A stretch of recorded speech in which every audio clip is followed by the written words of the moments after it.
to address that the Emma being more session for Captain Aircon.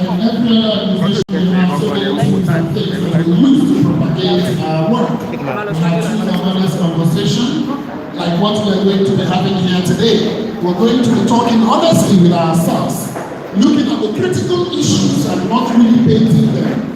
We are not here to speak big grammars and to use big words in English to cover the real deal, to actually speak about the things that are really bedeviling our society.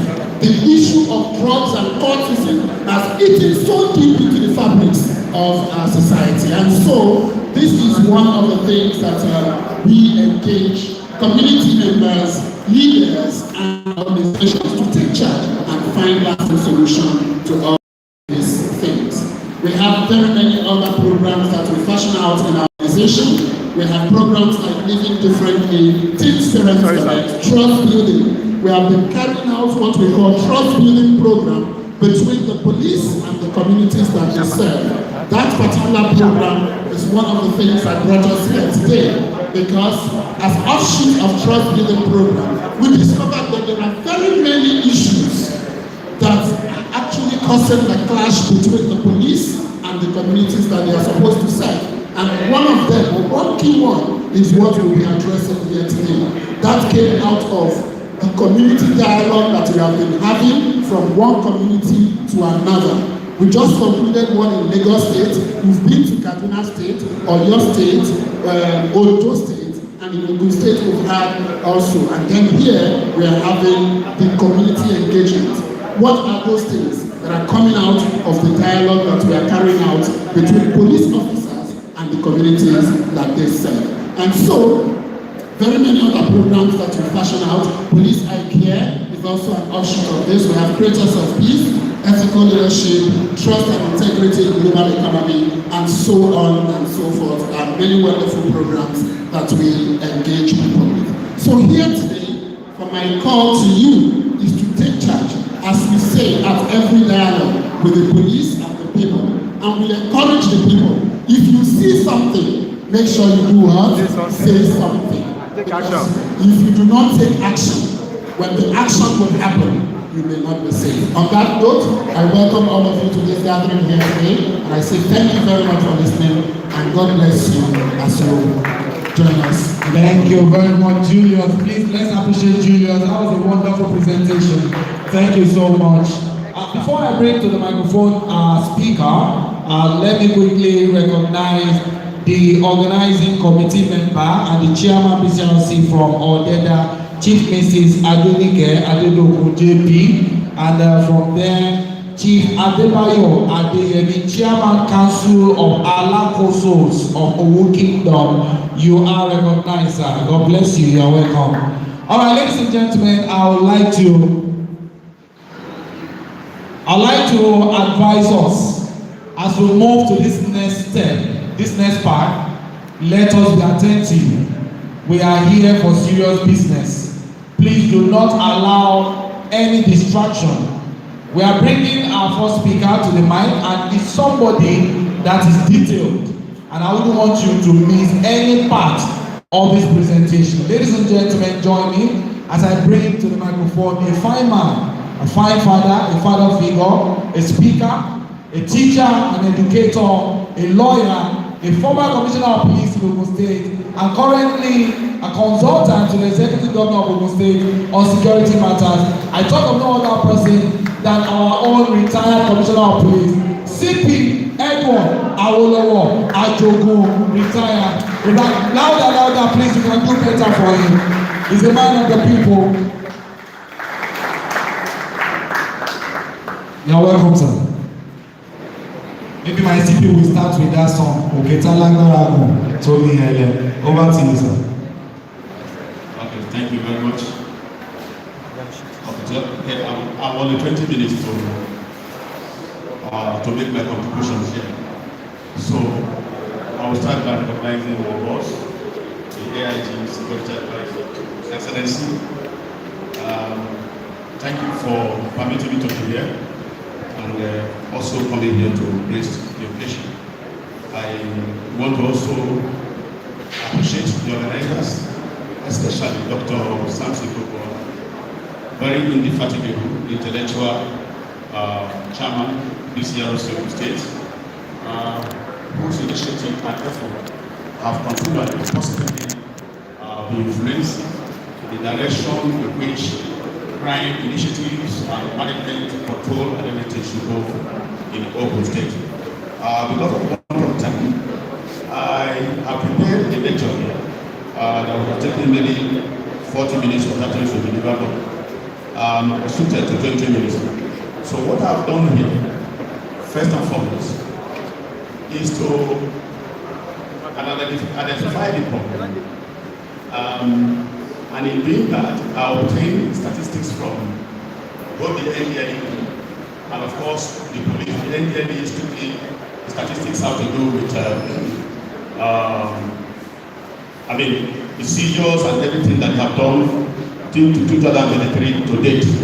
So I also contacted the police for statistics on cultism. So I will go straight, leaving out the grammar of introduction and what because of time, so that we can talk straight to the statistics and of course the interpretation of that statistics and what it means to us, and go ahead to make some suggestions. But I cannot do that first without first appreciating the effort of the government of Ogun State, ably led by His Excellency, Prince Dr. Dako Abiodun CON. Because what we are going to see here is that we are going to see a progressive decline in cultism. We are going to see a progressive decline in NDLE's active drug-related offenses. So that you can attribute one way to the efforts of the agencies, but more importantly, to what the government is doing to activate, initiate, sustain, and of course, promote that cause. So, for introduction, I've said here, ladies and gentlemen, distinguished stakeholders in peace and public safety, it is a privilege to stand before you today at this police community policing engagement to examine two of the most persistent threats confronting our state, that is drug abuse and cultism. These two problems have shaped the rhythm of community life, influenced patterns of violence, and undermined aspiration of our youth. And yet, despite their destructive force, Ogun State, I repeat, despite the destructive force of these three evils, Ogun State has recorded meaningful progress. For instance, street-level violence is declining. Street-level violence related to cultism and drug abuse is declining. Intergang clashes, we also agree with me, have reduced. And of course, from the activities of NDLEA, open drug distribution points are fewer. So what does it mean? It speaks to the efforts of the police command, other agencies, and NDLEA, Safe Corps, and Moteco, and of course traditional rulers, community leaders, youth advocates, and ordinary citizens who continue to insist that Ogun State must never bow to insecurity. So I will go straight. Therefore, in this paper, what I decided to do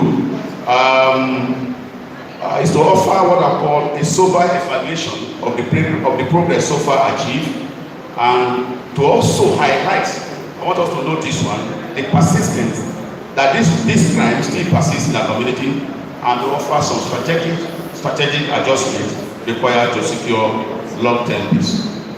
Now, what is the current situation? What is the current situation? The current situation as I have here today, paragraphs already embedded in the table. Let us go straight.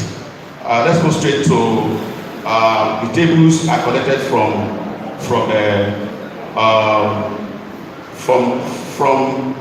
the police on anti-cultism. If you check the tables, on that table, the table highlights the cases recorded in 2023, 2024, and and 25. So let me come down. Yes, okay. So you can see that is 2023, 2025. Cases in 2023, that is called 395, 2024, it's a progressive decline to 100, yes, 2025, 181. Then of course, locations, the table also highlights the location of arrest, Abeokuta, Shagamu, Ilaro, Ijebu-Ode, Owerri. Then of course, number prosecuted, conviction, and awaiting trial. Again, like I said, for want of time, let's go straight to the interpretation. Now, I want us to look at the interpretation here, and I think this is where most of us will make a contribution. It will show that there's a declining arrest. In 2023, we have 395, 2024, 213, and 181 up to date. So this reflects improved hotspot control. What I mean by hotspot control, those areas that are prone to this crime. So we are going to see them there. Then deterrence and displacement of groups. It means that the efforts of the police and other agencies are paying off. Deterrence and displacement of groups. Now, you are going to also see high prosecution efficiency. High prosecution efficiency, because this is explained by the fact that between 80 to 93% of arrested suspects were charged to court. This shows strong case preparation and interagency collaboration. Then, of course, we also have low conviction. That's where our problem. The lawyers are here. I want you to particularly take note of this. We are having low conviction rate, yes, plus very high awaiting trial numbers. This is the biggest bottleneck. Then the justice pipeline, which means interpretably, the justice pipeline is congested and delaying the tariff. The justice pipeline is congested and delaying the tariff. Okay. Now, what are the emerging hotspots? As shown, as provided by the information, the emerging hotspots are other areas such as Idiroko, Obode Yoga, and now appear more frequently. So this signals cross-border influences, smuggling routes, and new hideouts. So in case where we are generating strategies, we should take note of this. So this signals cross-border influences, smuggling routes, and new hideouts. Then the conclusion from our interpretation of these statistics will tell us that cultism is less visible in the state today. Cultism is less visible in the state today. But however, it remains structurally intact in many localities. It remains structurally intact in many localities, especially the hotspots that I have identified there. So I go straight to NDLA. So I go straight to I only have 20 minutes. So let's go to the NDLA data. You can see the NDLA here now. Cases, arrests, locations, prosecution, cancel, quantity of drugs seizure. So let's go to the interpretation for NDLA and see what is happening. Okay. Now, unlike cultism, drug activity shows stronger persistence. And all of us know that. Arrests are high, counseling numbers are large. Can you see that? They're explaining the persistence now. Arrests are high, counseling numbers are large, and seizures have skyrocketed, especially in 2004. This tells us that while police pressure, and please, when I talk about police, I'm referring to all the agencies that are doing police work. Not only the police command, the civil defense, the so-safe, everybody, one way or the other, that by the provisions of the Constitution, or the Constitution that empowers you with the power of the police, you are performing the police. So the police is not like a generic name for everybody and come under umbrella police. That's it. So cancellations are live and seizures have started, especially in 2004. This tells us that while police pressure reduces court activity, drug supply chains remain deeply entrenched because we have not been able to solve that problem. Now let's go. Now, this is it. Let's go to the interpretation. Okay. Now, this is the interpretation of the data I collected from what NDL. Arrest grows sharply. You can see, then stabilize.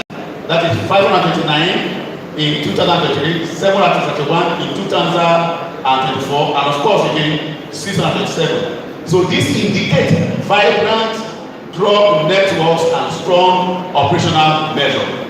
I think at this juncture, I want a round of applause for both NTLE and its coordinators. It is not loud enough because you know why? I did this job, you save your life and you're not very sure of whether when you go out, whether you are coming back. So another round of applause is for you. Now, what does the data from the NDL also shows? High cancelling numbers. NDL is diverting users into rehabilitation rather than imprisonment. This aligns with global best practices. This aligns with global best practices. Now, look at the seizure. The seizure volume surged dramatically. In 2024, you can see what was seized. Then Then that is it witnessed 2024 2025 that a historic rise high. This indicates deeply supply chains, warehouses, cross-border links, and large-scale traffic. That's an indication. If the seizure is very high, the indication is that there is a deep supply chain, warehouse, cross-border links, and large-scale traffic. We are just interpreting the data. Oh, sorry. What happened? Oh, okay. So, okay. Now, if you check again, convictions improved significantly. Conviction improved for NDA. 42 to 221. That is 42 in 2023. 42, 221, 2024. Then 126 in 2000 and up to date. Evidence. What does this suggest? Evidence handling, prosecution coordination, and case preparation improved. It means that NDLE has improved in the handling of evidence. That is in the collation, presentation, and of course the defense of the evidence before the court. Then prosecution coordination and case preparation have improved. Then what is the conclusion from here? Drug trafficking remains active and well structured, but NDLE's disruption capacity is increasing sharply. I repeat, conclusion from the data I collected: drug trafficking remains active and well structured, but NDLE's disruption capacity is increasingly sharp. So that's that.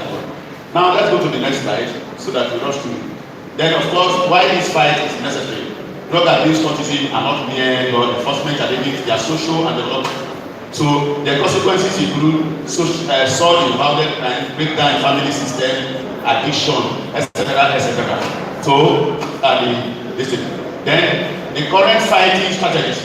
I also did an analysis of the current fighting strategies, and I said, look, one of our strategies is intensified enforcement. One of our strategies is intensified. What is the strength? The strength of that is arrest. Am I right? Effective rates and arrest. That is strength.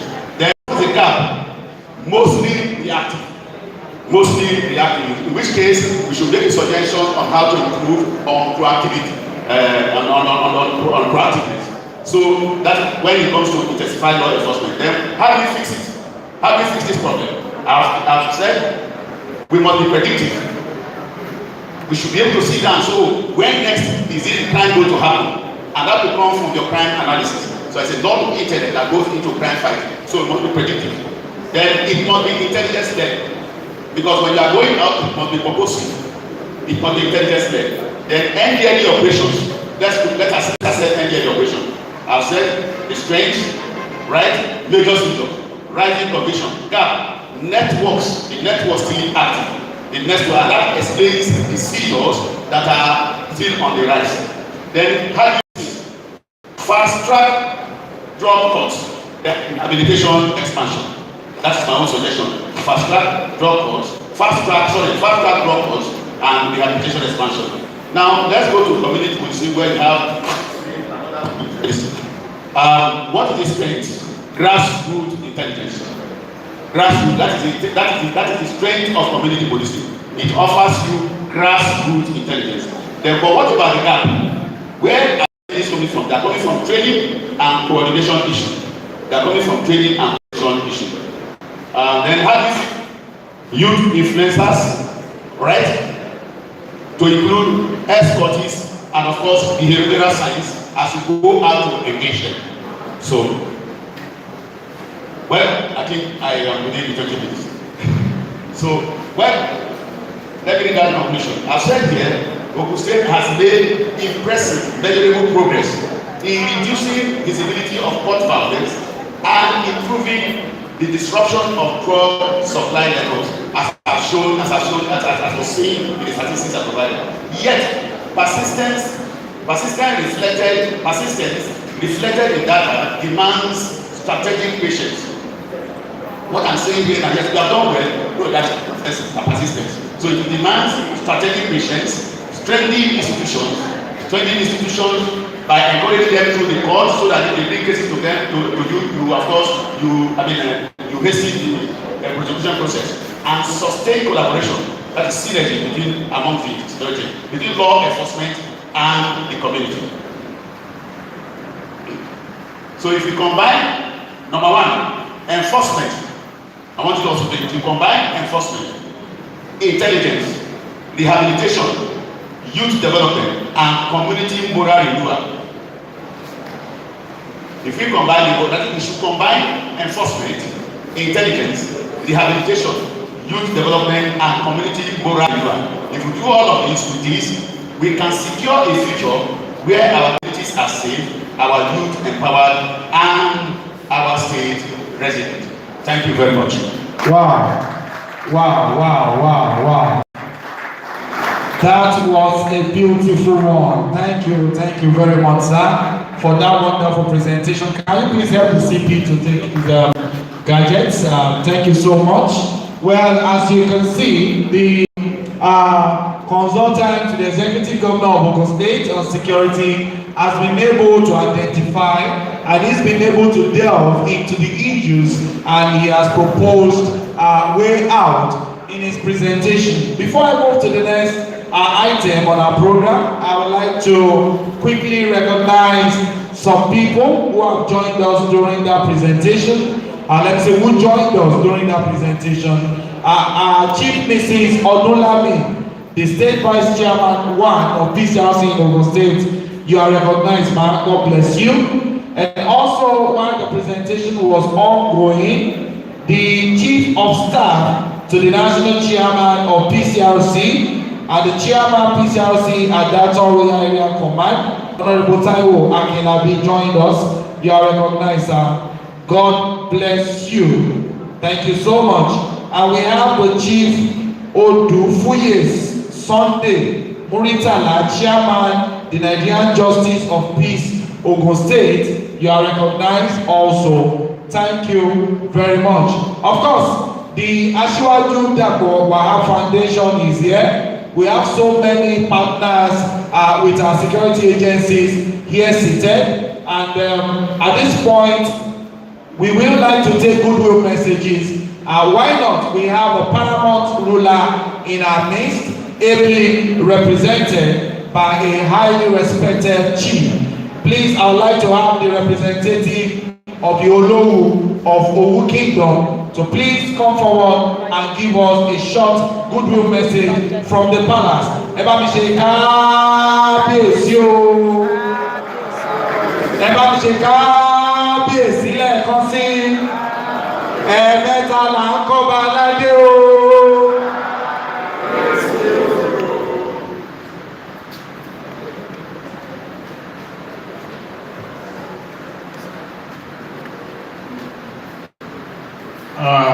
Good morning, ladies and gentlemen.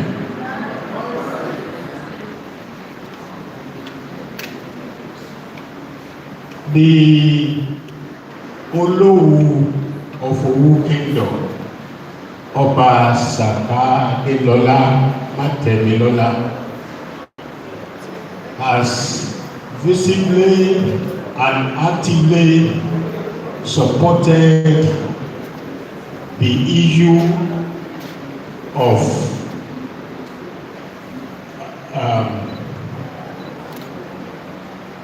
the issue of safety and security in Ogun State.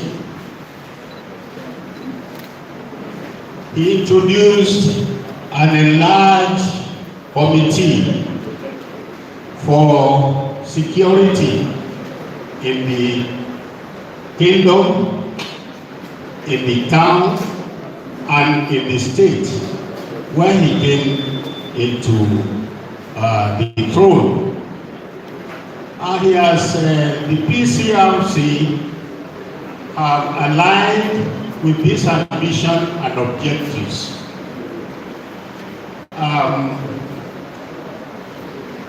Happily, the results of his efforts, the Pcrc and the other agencies have been visible to the member. Last year we were here too, and it was a successful dialogue and workshop.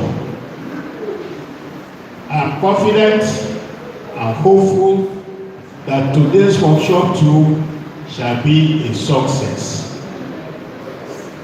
On his behalf, I wish all of us happy deliberation. Thank you very much.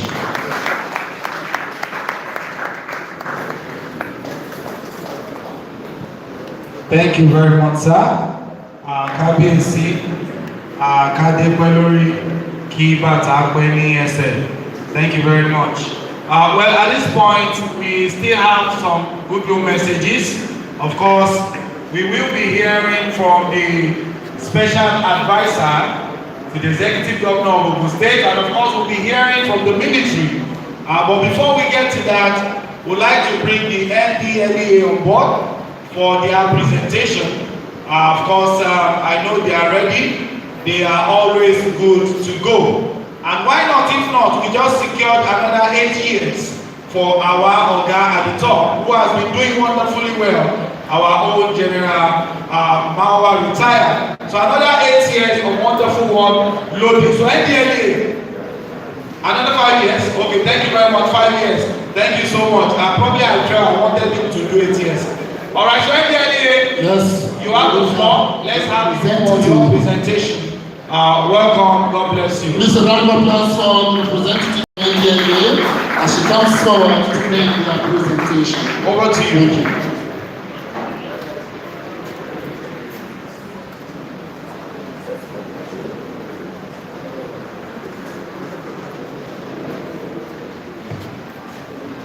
Representative of Executive Governor, Special Advisor on Security, AIG Shola Subra, retired. Consultant to State Governor on Security, Barrister C.B. Edward Ajogun, retired. Nigeria Army, Nigeria Immigration Service, Correctional Services, Traditional Rulers, all protocol duly observed. I have a great privilege to be here this morning to talk on the issue that concerns everybody. And we all know drug problem is an issue that concerns everybody. Either it concerns you directly or indirectly. It's a problem that doesn't have any respect for anybody, whether you are young, you are old, whether your status or religion. This morning I will be talking on drug abuse and cultism, threat to security and strategies for enduring peace in Ogun State. Drug situation, I will take us through the survey that was carried out in 2018 between the federal government of Nigeria and the United Nations on drug and crime. It was carried out in 2018. So, in that survey, it was discovered that 14.4% or 14.3 million people between 15 to 64 years had used at least one psychoactive substance, excluding tobacco and alcohol, in the preceding year.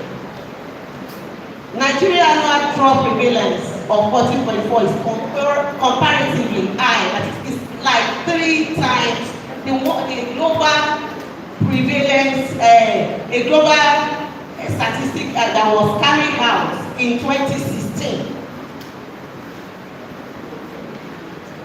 Among those 14.3 million of people that are taking drugs in 2018, 20% they already have drug use disorder, a figure that exceeds the global average by 11%. That is to tell us we have drug issues in Nigeria. We have drug problem, free drug problem.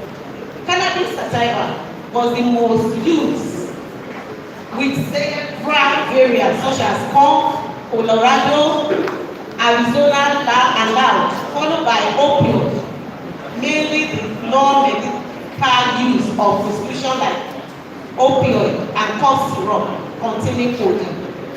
1 out of every 4 drug users is a woman. That is, if we have 4 drug users, we have 1 woman. And if that survey were to be carried out this year, we have more than 4 women. Out of every 5 high-risk drug users is injecting drug with needles and syringe. You know, needles and syringe is the most dangerous route of administration of drug because it can go to it can go to your liver, it can go to your heart, and that person might die. So, 1 out of every 5 high-risk drug users, they are injecting drug. Abuse of non-conventional substance such as petrol, lizardone, that is the whitish part of the lizard excreta, nail polish, glue, pit latrine. Our youth they go as far as to sniff this. All these they have the same effects, just like cocaine, heroin, tramadol, and so on and so forth.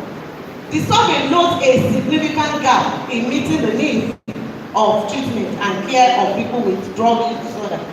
Even though there is enough rehabilitation center or treatment center, most people cannot afford it because it is very expensive.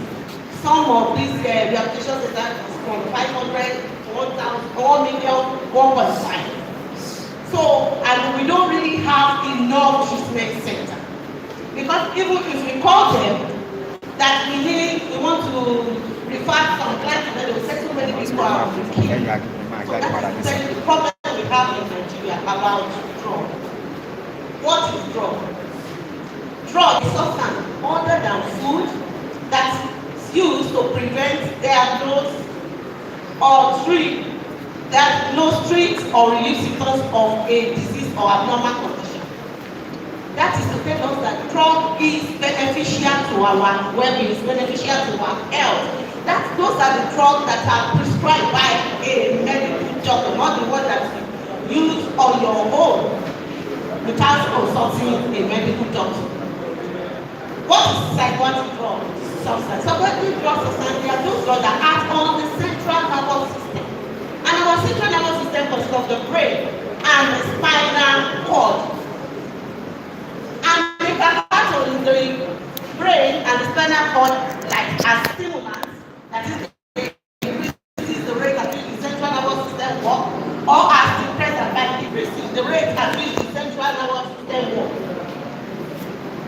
What is substance of drug abuse? A drug is said to be abused when it is not prescribed by a medical practitioner, or when it is used for a non-medical purpose. Nothing is wrong with it. Just like taking it. You say, I want so that my body will be happy, so that I will feel alright, I will be okay. Used in excessive amounts, as in the case of socially accepted drugs like alcohol, like cigarettes. When it is banned by the government, that is when it is prohibited, that we are not supposed to use. Example, we have the cocaine, we have the heroin, we have the morphine, we have the amphetamine, among others. What is drug misuse? People use drugs, that is use of illegal drug or legal drug inappropriately. The drug is prescribed, but they didn't use it according to prescription. You were asked to use 2 tablets, but you feel that the headache is so high, it's so intense, I can 2 will not be okay. You use 4. Or you were asked to use 1 tablespoon spoon full of blood tonic or cough syrup. You did not even measure it, you dump it down your throat. That is drug misuse. Or when you use somebody else's prescription, the prescription drug of someone that has gone to see doctor, and you feel that the person is having headache, and you feel you too, you are having headache. Okay, let me use out of your drug. That is drug misuse. Drug dependence syndrome. Cluster, that is combination of physical behavior and thinking expressed. Such person will be having combination of physical behavior will change, his psychological behavior will change, his thinking will be different from the normal person. Use of drug has taken more priority. That is, there is nothing that has priority in that person's life than taking drug. He cannot do without drug. Desire, such person will long, he will crave for that drug. Such as like illegal psychoactive drugs like cocaine, legal medicine, which may or may not have been medically longing for it, craving for it, wanting to take it.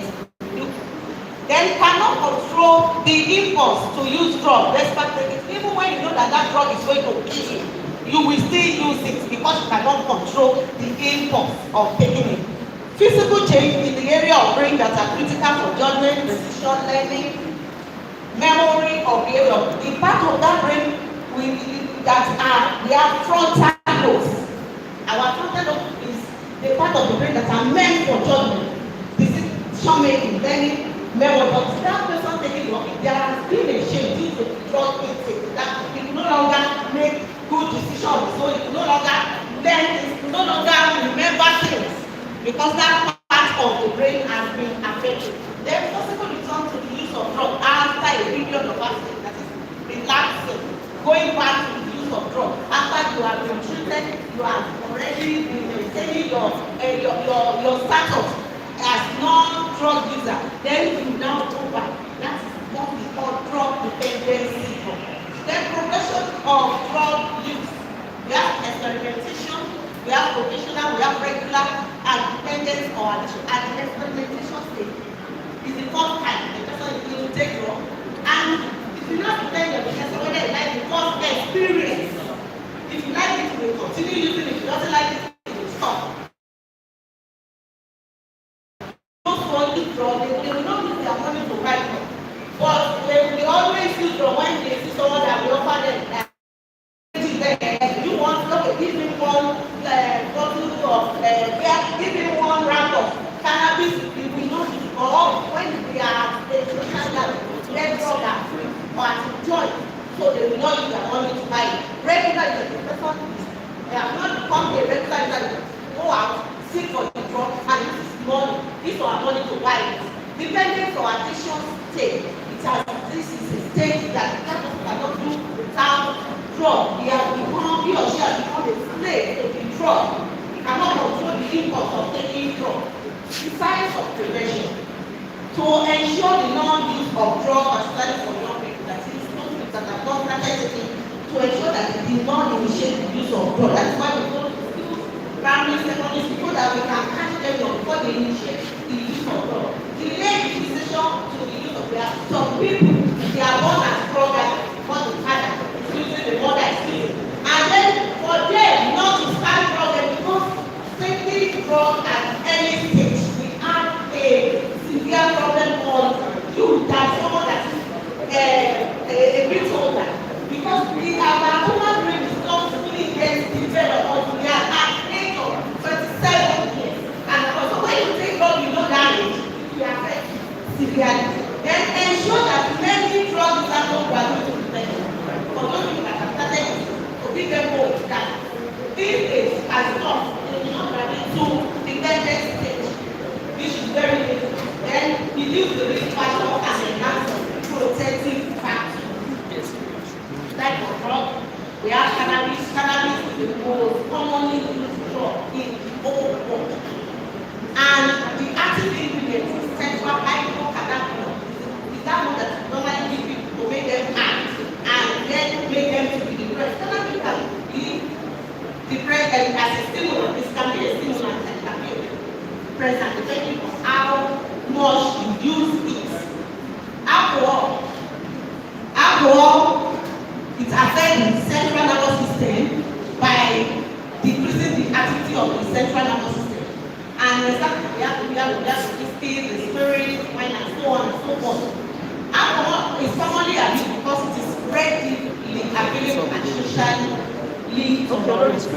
And hallucinogen, this drug which will distort the activity of the central nervous system, to make you to start seeing what others cannot see, to start hearing voices what others cannot hear. As we are here, as I'm standing on my leg, the person will be seeing me standing on my head. That is the entrance or the exit. If the person wants to go out, if you want to enter one, that is the person, that is how you can see it. So that is hallucinogen, nicotine or caffeine. The active ingredient in nicotine or caffeine is, in nicotine, they are always found in our tobacco or cigarettes, and they stimulate the central nervous system. Anabolic steroid, this type of drug are being used by our sports personnel to enhance their performance or appearance. It makes female to have male characteristics and vice versa. What is cultism?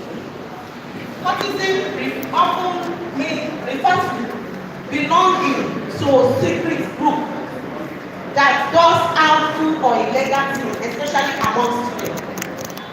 Cultism promise power, they will promise you power, they promise you potential that when you join them, you will not have problems. Your lecturer, and if you have any problem, you don't have to reach because your lecturer will pass you will have to pass. So they will problem, but eventually deliver fear, bloodshed, and destruction. How drug abuse and cultism are connected. Drugs are used to initiate, control, and manipulate, giving them false promises and hope. They use drugs to initiate them. Cult members often take drugs to gain boldness, for them to make them to be bold, to become them so that they can carry out their illegal activities. Drug selling and use become a source of fun for cult because in cultism they need sophisticated weapons to operate.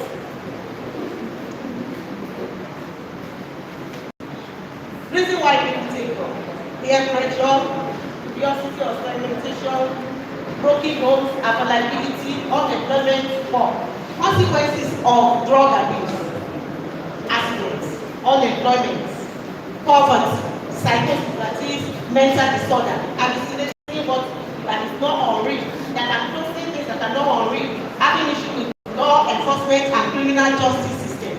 Family disintegration can lead to broken homes, loss of memory, stigmatization. People will start stigmatizing you as a criminal or a mugo. Then physical health problem. Some person will have physical health problem that affect the liver, the kidney, the vital organs of the body. AIDS, acquired immune deficiency, use of unsterilized needles and syringe. Then the third end is premature death.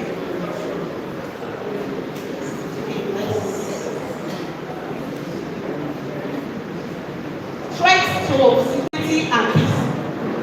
Addiction leads to poor judgment, aggression, and risky action. Such person will not be able to differentiate what is true from what is bad, and such person will be aggressive.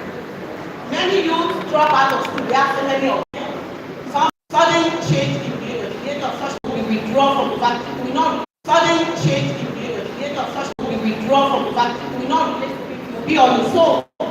He will not have positive friends.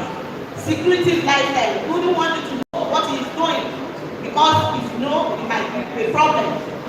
Use of drug-related slogans. Then hostility, discussing when you are discussing drug in the old style. Idolizing musical pop star with drug habits. Possession of drugs and see them with drugs. They use perfume to cover up the odor or smell of the drug. Then their performances too will become reduced. Increase, they will not want to go to school, or they will always be going to school early. And it's trouble with security, change of friends, see them different kind of friends, see them with some group of friends together, then another thing, see them with other group of friends. Poor possible coordination. Slurred speech, they won't be able to talk well. Their speech will be coherent speech. Unhealthy, and they don't care about their appearance. Then positive community action. What can we do? Organize drug abuse awareness like the one we are doing today. Conduct town hall meeting. That is to deliberate on the issue of drug and the way forward. Promote the speaking of native dialect and this will take, when you promote the speaking of native dialect and it will take us back to our origin, our culture, and it will make us to appreciate our culture such that we will not want to do anything because there's no culture that accept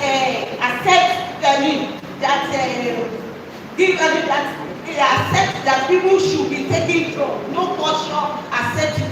There's no culture. So and then we will not want to tarnish our culture when we go back to our origin and stuff, and when we speak our dialect, and also encourage extracurricular activities like sports, games, and academic competition that will take our mind off the use of drugs.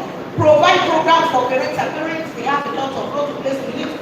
We need to educate them on how to help their children to say no to drugs. They should be role models by themselves. They should not be a senior advocate. They should allow their children to take responsibility for their action. And then also encourage drug treatment for drug users. Don't stigmatize them. Don't stigmatize them. Do not discriminate them. Encourage them to go for treatment. Serve as a role model yourself. Promote community law. The right behavior is supposed to behave. The right family is supposed to act as two individuals. They want to do programs. Every those people that know that cannot afford to send their children to school every day, like buying buying books for them and everything they will need in school. Then share intelligence with law enforcement agencies. In conclusion, drug problem is a multidimensional problem. And as such, the problem requires a multidimensional approach. All hands need to be on them. All our stakeholders, we need to come together to fight that so that we can say no to drug and yes to life. Thank you very much. Wow. Another fantastic presentation. Let's appreciate the NDLEA, please. Thank you. While the lecture was going on, I saw some of us. Our attention was a divided attention. Please, if you look at our various social media platforms, you see youth demonstrating a lot of coloniality. And that is why that lecture is very, very important. So before we start the panel discussion, Shiwaji Dakowa will be interpreting all that has been said in our local language. We're trying to ensure that everybody understands this lecture so that we'll stop having our youth in a very bad situation, bad shape that we have been seeing them, some of them looking for a mansion in the gutter. That's an effect of hard drugs.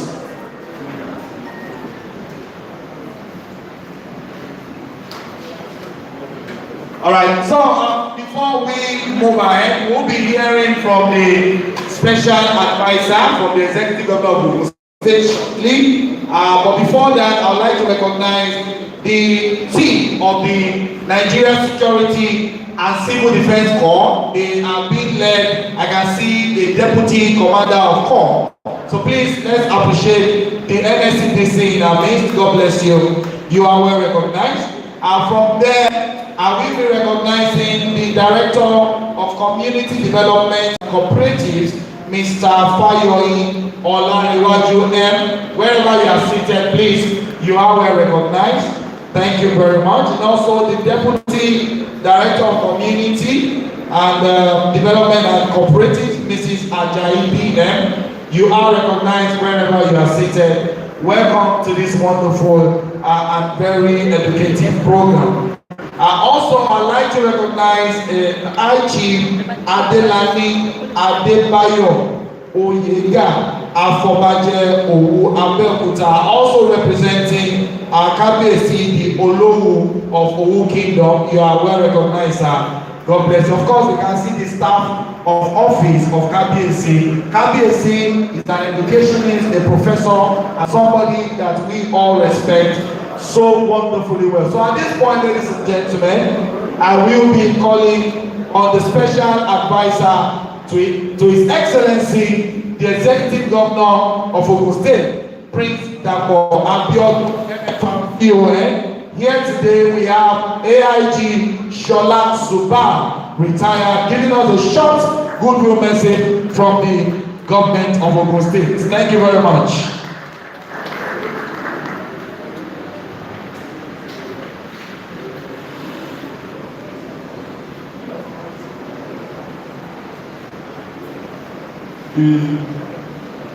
The senior consultant to the governor of Ogun State on security, CP Edward Ajogo, PSC.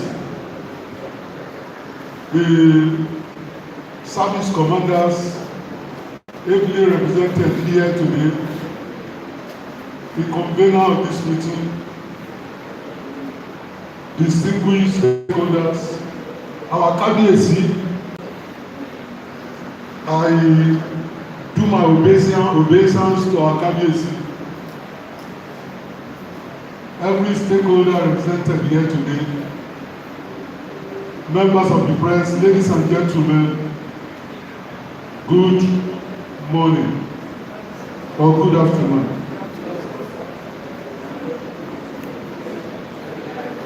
Ladies and gentlemen, security stakeholders, heads of agencies, traditional rulers, representatives of civil society, community development associations,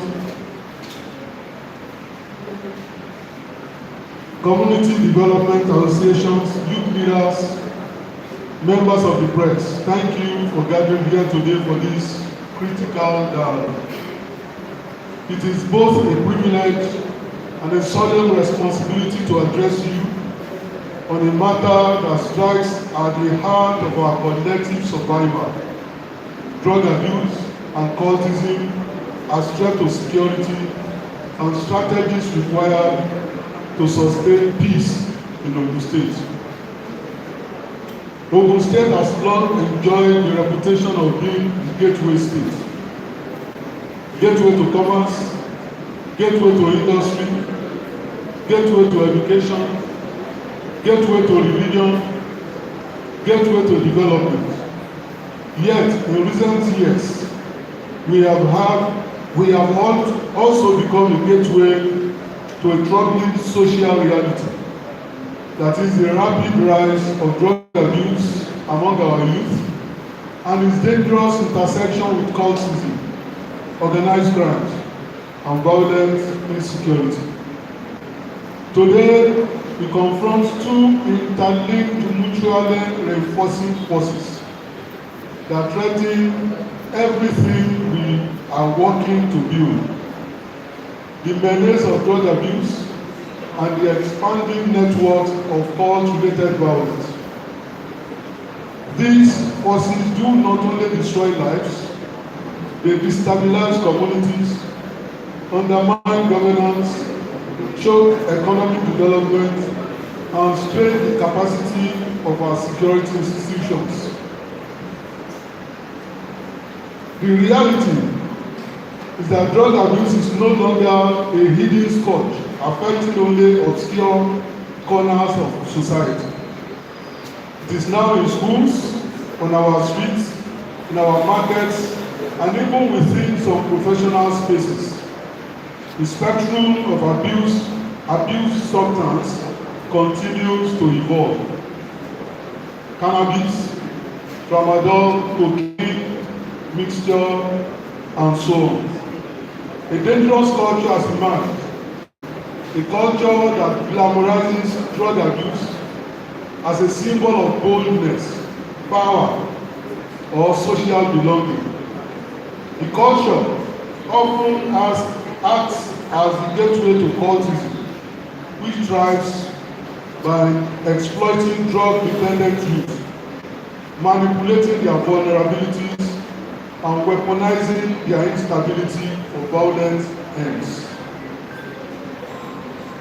Research consistently shows that substance abuse lowers impulse control, increases aggression, impairs judgment, and predisposes users to crime.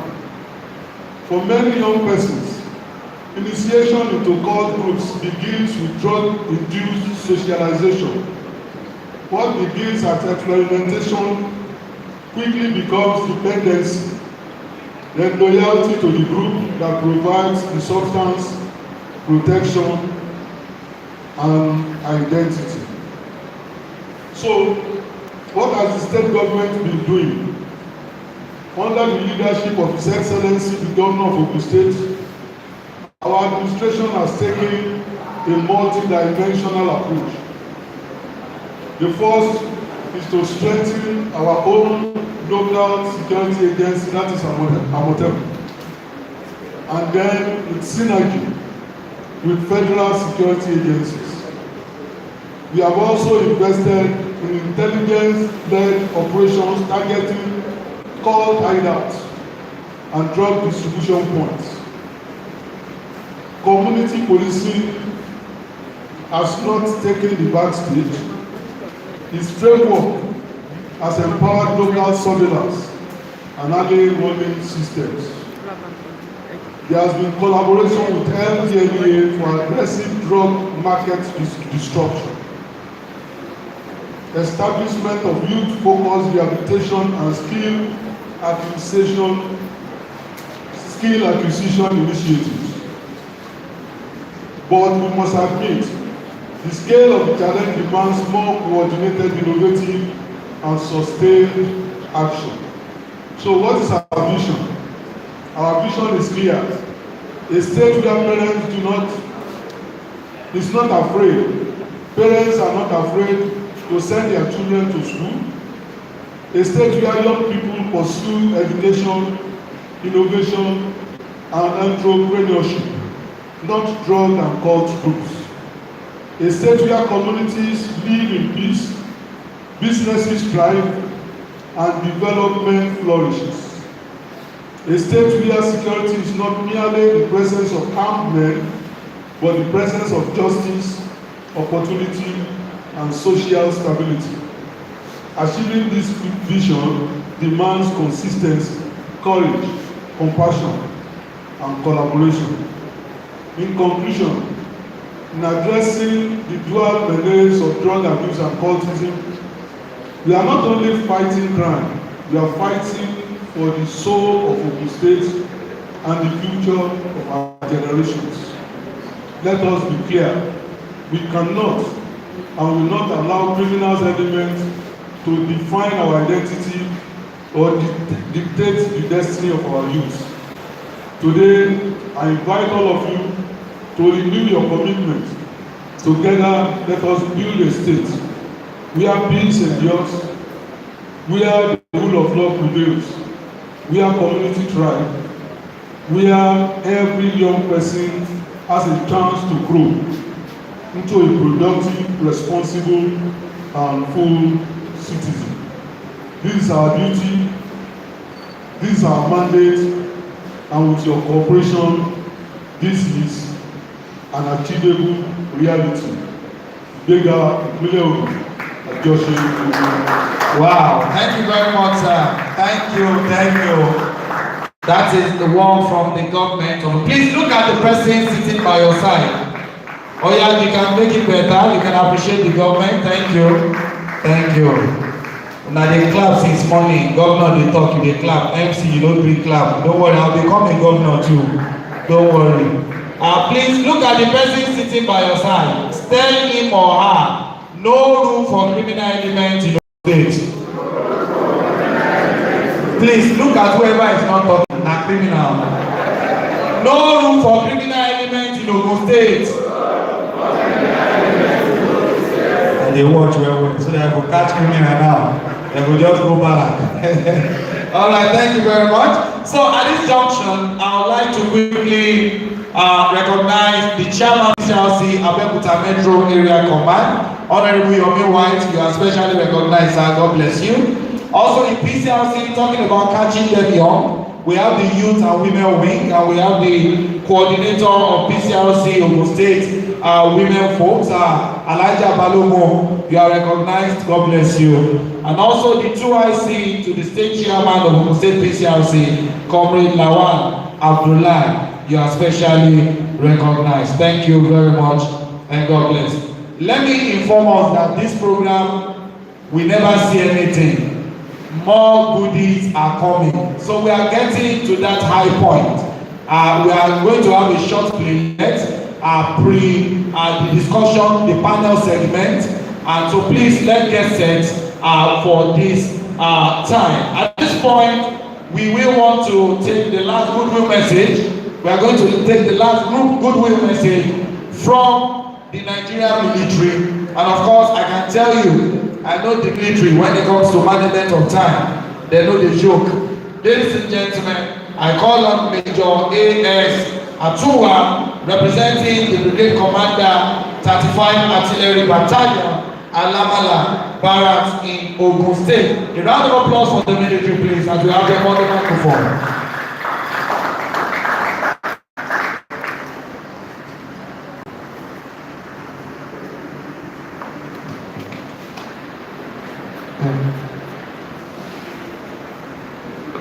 With the permission of the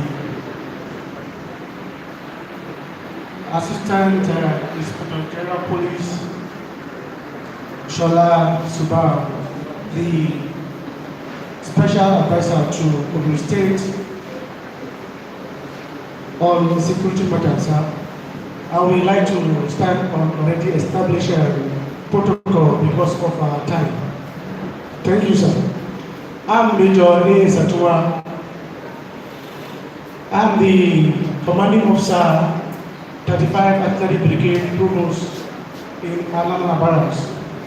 I'm here standing representing my commander, person of Brigadier General J. Uramba. And as a provost officer, there's need for him to send me down to this place to share one or two with us and to talk more about the drugs abuse and cultism, threat to security and strategies for enduring peace in Ogun State. I will not go to the introduction or to the definition of drug abuse or cultism, but rather I will start like this. We all know that drug abuse is a social phenomenon. We all agree it's a social phenomenon and it affects our society. It affects our society and it spread through all the groups. Also, we know that drug abuse is a security phenomenon also. Because drug abuse fuels a lot of things in our community. For example, cultism itself, armed robbery, banditry, kidnapping. All these things are fueled by the influence of what? Drugs abuse, which all of us will know. And the last one I want to talk about is drug abuse as health phenomenon. We all know that drug abuse damages a lot of things in our body, like our organs, our kidney, liver, heart, and also it causes mental damage, health. It causes depression, anxiety, and also suicidal thought. Sometimes something will happen and people will now ask, what is the cause? They always relate it to issue of what? Drug abuse. And also, drug abuse as an economic phenomenon. Drug abuse affects our economy through what? Loss of manpower. There are some vibrant individuals that they are no more due to what? Drug abuse. It decreases productivity. And also, it weakens the community development. It weakens community development. That's drug abuse. Weakening community development. Now, because of our time, because actually, sincerely, I'm not even aware that I'm going to make any presentation. This is just an ambush. And as a military personnel, You cannot ambush us. You are always and equally prepared. So, quickly, there are measures that we need to talk about. If you are talking about drug abuse and cultism. Because the NDLA, they know me very well. As soon as we intercepted any of these certificates, I am the one that is to transfer them to NDLA. Like last 3-4 months, regularly we used to transfer certificates, cannabis certificates to NDLAs. And even the director recognized our effort. But there's something that used to come to my mind. And if we cannot get that thing right, I think we are not doing anything. We are not producing this thing in this state.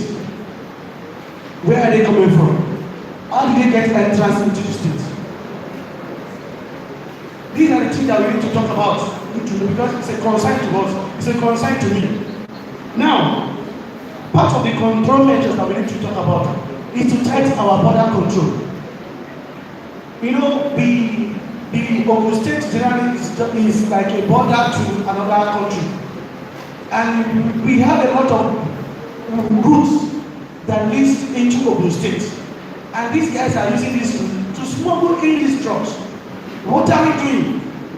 We're supposed to tighten this because as soon as we come up with all this initiative, come out with awareness, and we don't get to the root cause or the main cause, I think we are not doing anything.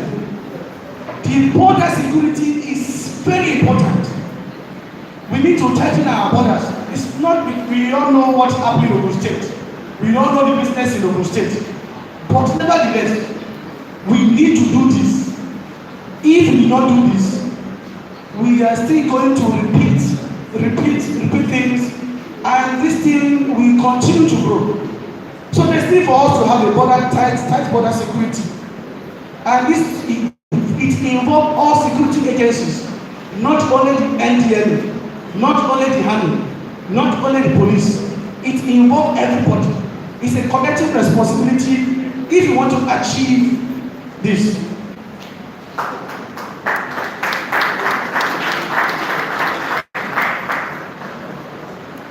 Also, we need to what? To have a quick prosecution of those involved in these drugs abuse. I have one or two interactions with one NDLA staff, and I asked him a question. All these guys, what are you doing with them? We just keep them and keep them one place. He said, no, prosecute them. Let people know. Create awareness. And they have syndicates. They have the big men at the top. Look for them. And whenever you get them, you will be able to deal with this thing intently.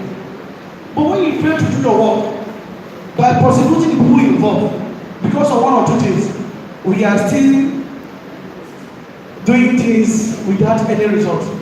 So quick prosecution is another thing that we need to use as a control measures. Also, awareness, educational awareness. Thank you. Educational awareness too is another thing that we need to talk about for control measures for us to be able to what?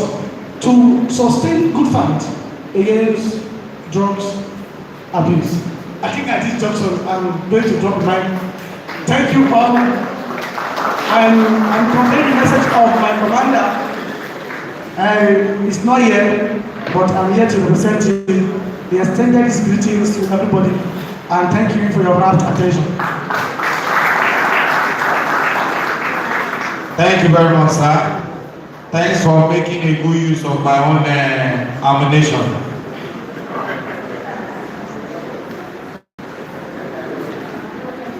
Thank you.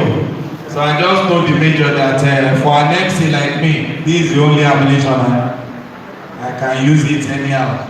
God bless you, sir. There's one thing he mentioned. Yes, we are going there. Julius, there's one thing he mentioned while he was talking. He said, need for quick prosecution, sir.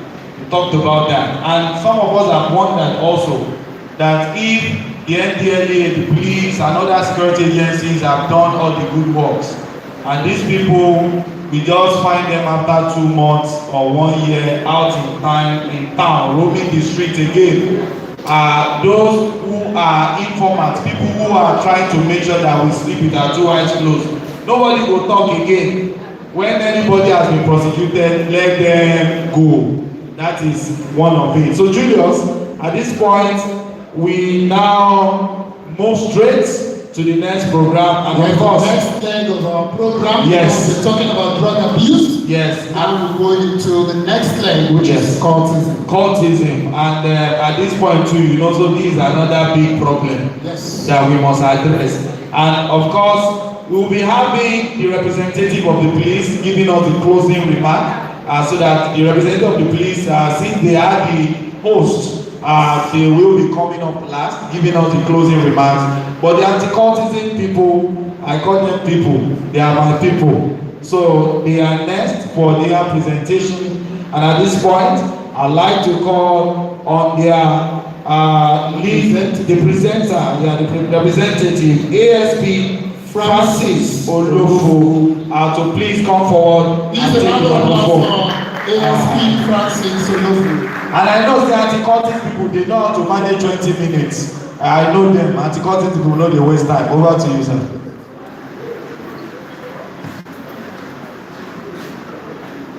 Good morning, my senior officers. The Chairman Pcrc, please permit me to observe the existing protocol because of time. I am here to represent my boss, CSP Nabora, who is unavailable absent this afternoon. The topic to be discussed this afternoon is cultism. We all know what the cultism has taken its toll on the Ogun State and Nigeria in general. Please, can we define what is cultism? Cultism is a system where a group of people with religious, philosophical, and cultural identity, sometimes viewed as sect, often exist on the margin of society or exploitative towards members. In other words, cultism is known as secret cult, as an organization of people who pledge alliance, order and oath, and have social bond of commitment and declaration for the good of its organization. We have various types of cultism.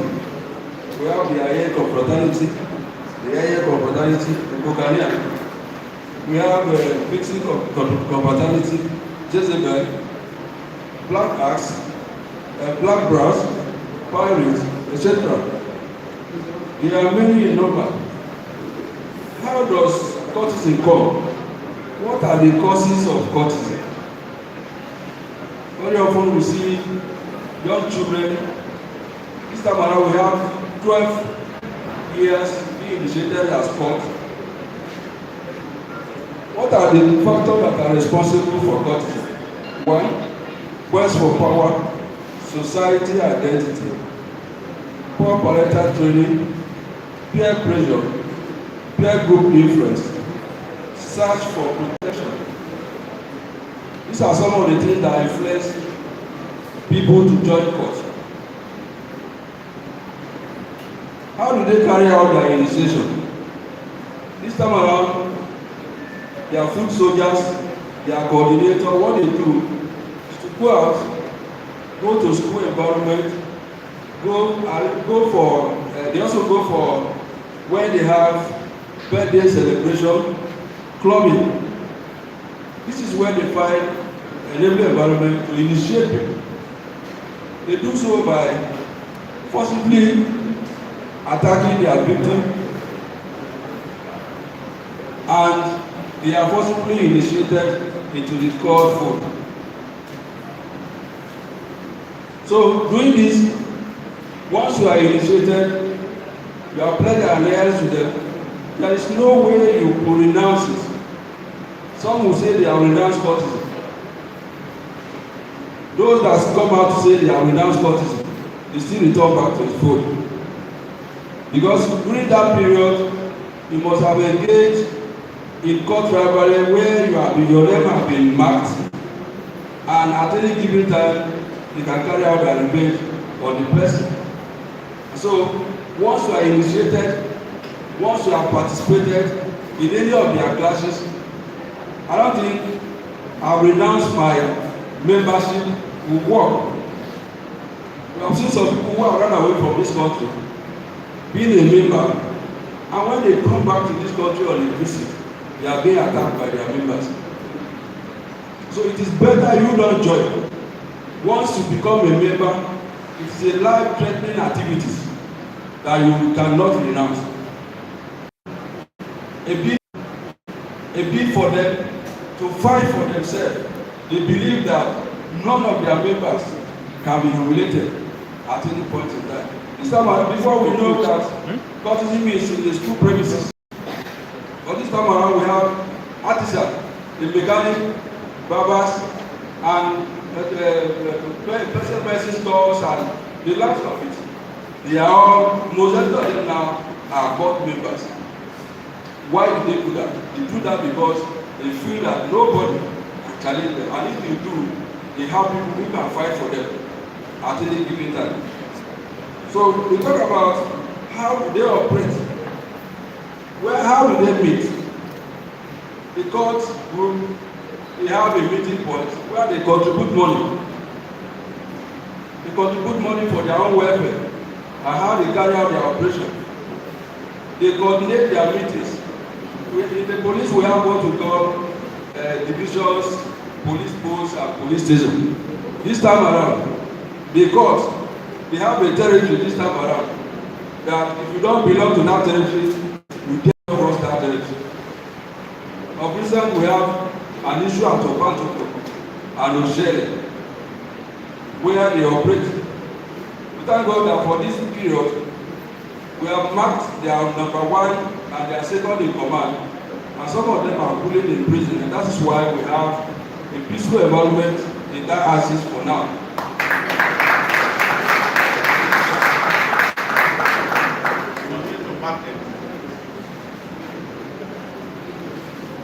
In the past, these have been going without people taking notice. In the month of July of every year, we used to notice court classes and August. These are months that we mark for celebration of their court food. The police have tried, they have identified this month, and that is why sometimes when it is July, as you are driving through or you are passing through the street, you saw policemen hanging around. It's because we have been able to walk to that, to know that these are the time, we call it 7-7 and 8-8. It is only them that identify this figure. For ordinary person, you don't know what is called 7-7 and 8-8. So when this time comes, they go madness, they go mad, and they attack their rivalry. Often they kill and they destroy. But since we have identified these days, people who are responsible for organizing this, the state government have assisted the police. For some of them, we have charged to God, they have not been able to secure bail. They are in prison for now. That's why in the Jebu Aziz, the Shagam, Jebu the Ota Aziz, we don't have these classes going on for now. This is for due to the effort of the state government. They have been able to take the matter, the bull by the horn, to ensure that they are not just charged to God, but they will be asked to see that the offense they committed is such a high one that they will not be allowed to go back to the streets. This time around, because of the pressure within the town, they are moved to the border areas. Before now, we don't used to have cultism in Ojaojo. We don't used to have cultism in Iwegoro and all that. But now, they have gone to that houses. They have moved from the town to that houses. 2 months ago, we have been able to get some of their coordinators and they were charged. They are in court. They are in prison for now. We hope that the court will do its own job so that we have a better place to stay in Ogun State. Cultism have also taken its toll on primary school. I believe each of us know that in primary school you don't have people between the age of 10 years to 18. But now we have children of 12 years being initiated as court members. And they also organize it in such a way that when they have issues within their schools, they go out and they attack themselves. The Commissioner of Police have been trying to ensure that the principals that is taking charge of this school will work hard to ensure that we identify those who are responsible for initiating all these boys. This we are doing. For now, Cultism as it is, we are working hard to make sure that Ogun State will go to bed and sleep without having an issue of cultism. But today, we are seated here as parents. How many of us have taken time to visit their children in school? They are allowed to live the kind of life they live. But when it happens, the blame goes to the police and the government. We are busy looking for money. We are busy looking for power. We are busy looking for worldly things. Some persons, when they are arrested, you will see their parents coming up. Sir, please, what can you do? Help me. Release him to me. These are children that by 11 o'clock in the night, you will be in the house as a father and they are outside. For some of us who are here who is old, we have our aged mother and our father. We still take instruction for our parents. We still listen to them. When they ask you, my son, please, don't do this. We are still doing it. But why is it that we that are seated here, and for some of us who are outside, when have we reneged our own responsibility that our children whom we gave birth to and we are still alive cannot be controlled? We need to look inward. Today we are here, we are listening, but when we leave here, can we take this thing back to our community? Can we take this thing back to our home? Society where we belong to? Can we ensure that Nigeria as it is will not have this issue? Cultism this time around, when I was young, I used to hear something about cultism, but now, it's like a legalized issue. Of recent, some people came up, they said they want to register cultism with CAC. Yes. They want to register cultism with CAC. So, if the government allow that to happen, the battle against cultism can never get its head. Because when they register, they will be recognized by law.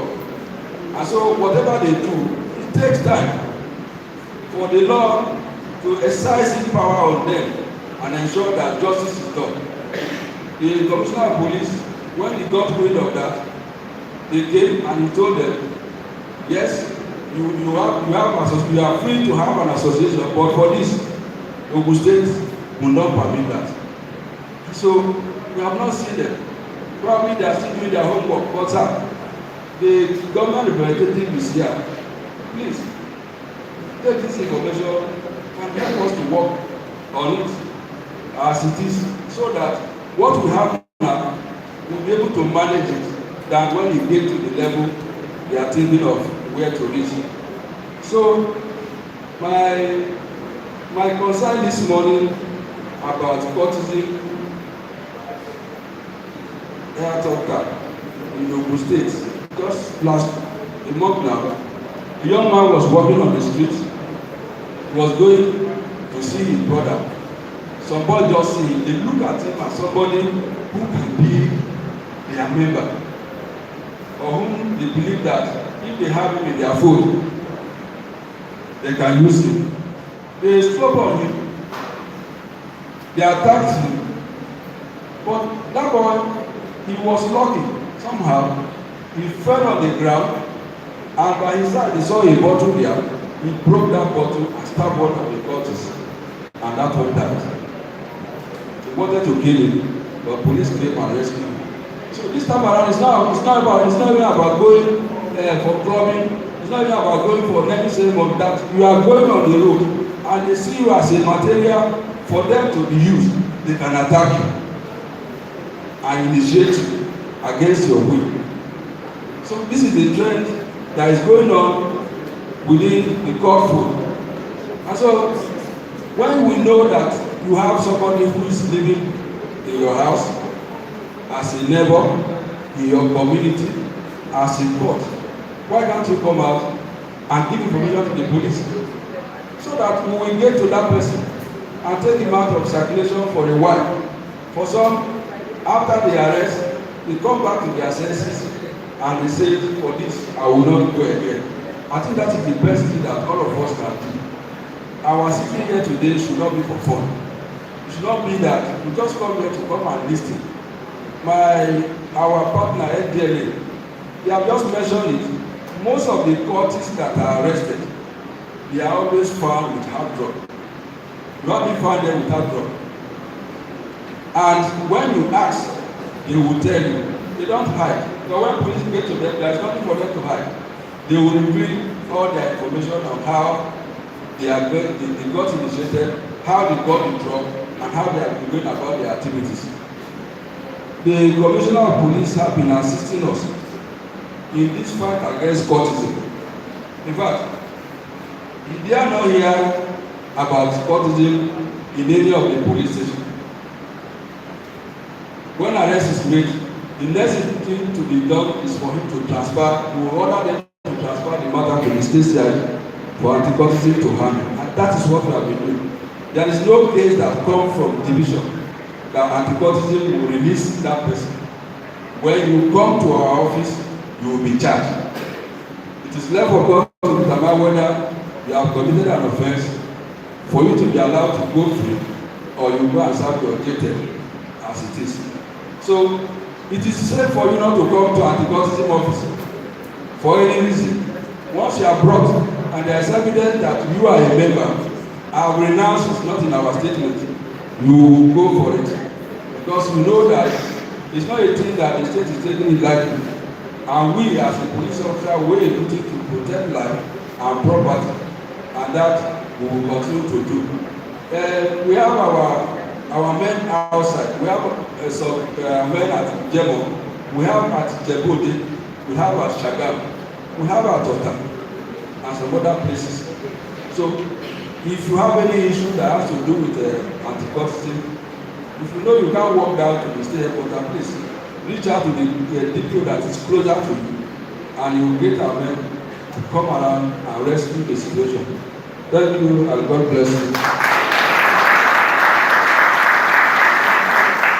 Wow.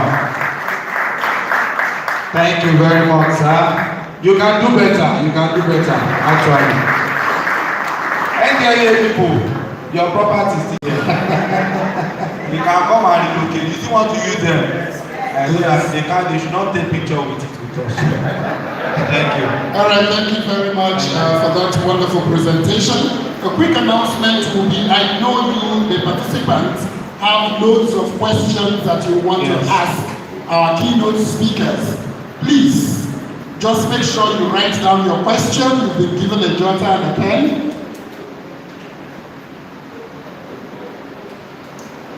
But please make sure you write down your question. The ushers will come to collect the question right about now. Just immediately after the interlude that we're going to have now, we will constitute the panel session where we'll take your questions. And then we also have drafted questions that expresses the concerns of the communities. And we will take those questions. And so please, our keynote speakers, please still hang around.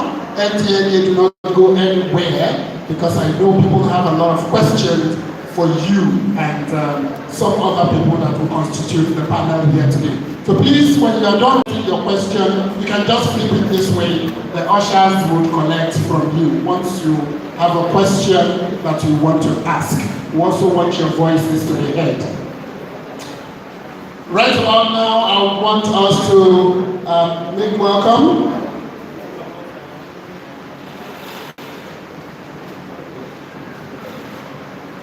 all right, I've just been told that, just hold on to the playlets. That is we'll somebody that is giving us a summary in Yoruba. Yes, we'll take, in support of this program, we have the Ashwaju Dapoa Foundation, the initiator will come forward, give us a brief summary of all that has been said in Yoruba. Of course, it's a partnership between the initiatives of Change Nigeria and the Pcrc, and we are all working together for the good. So, a máa pe Aṣíwájú Dàpọ̀ Wahab kí wọ́n bá wa la gbogbo tó ti wà nílẹ̀ ní Yorùbá ní kọ́mọ́kọ́mọ́.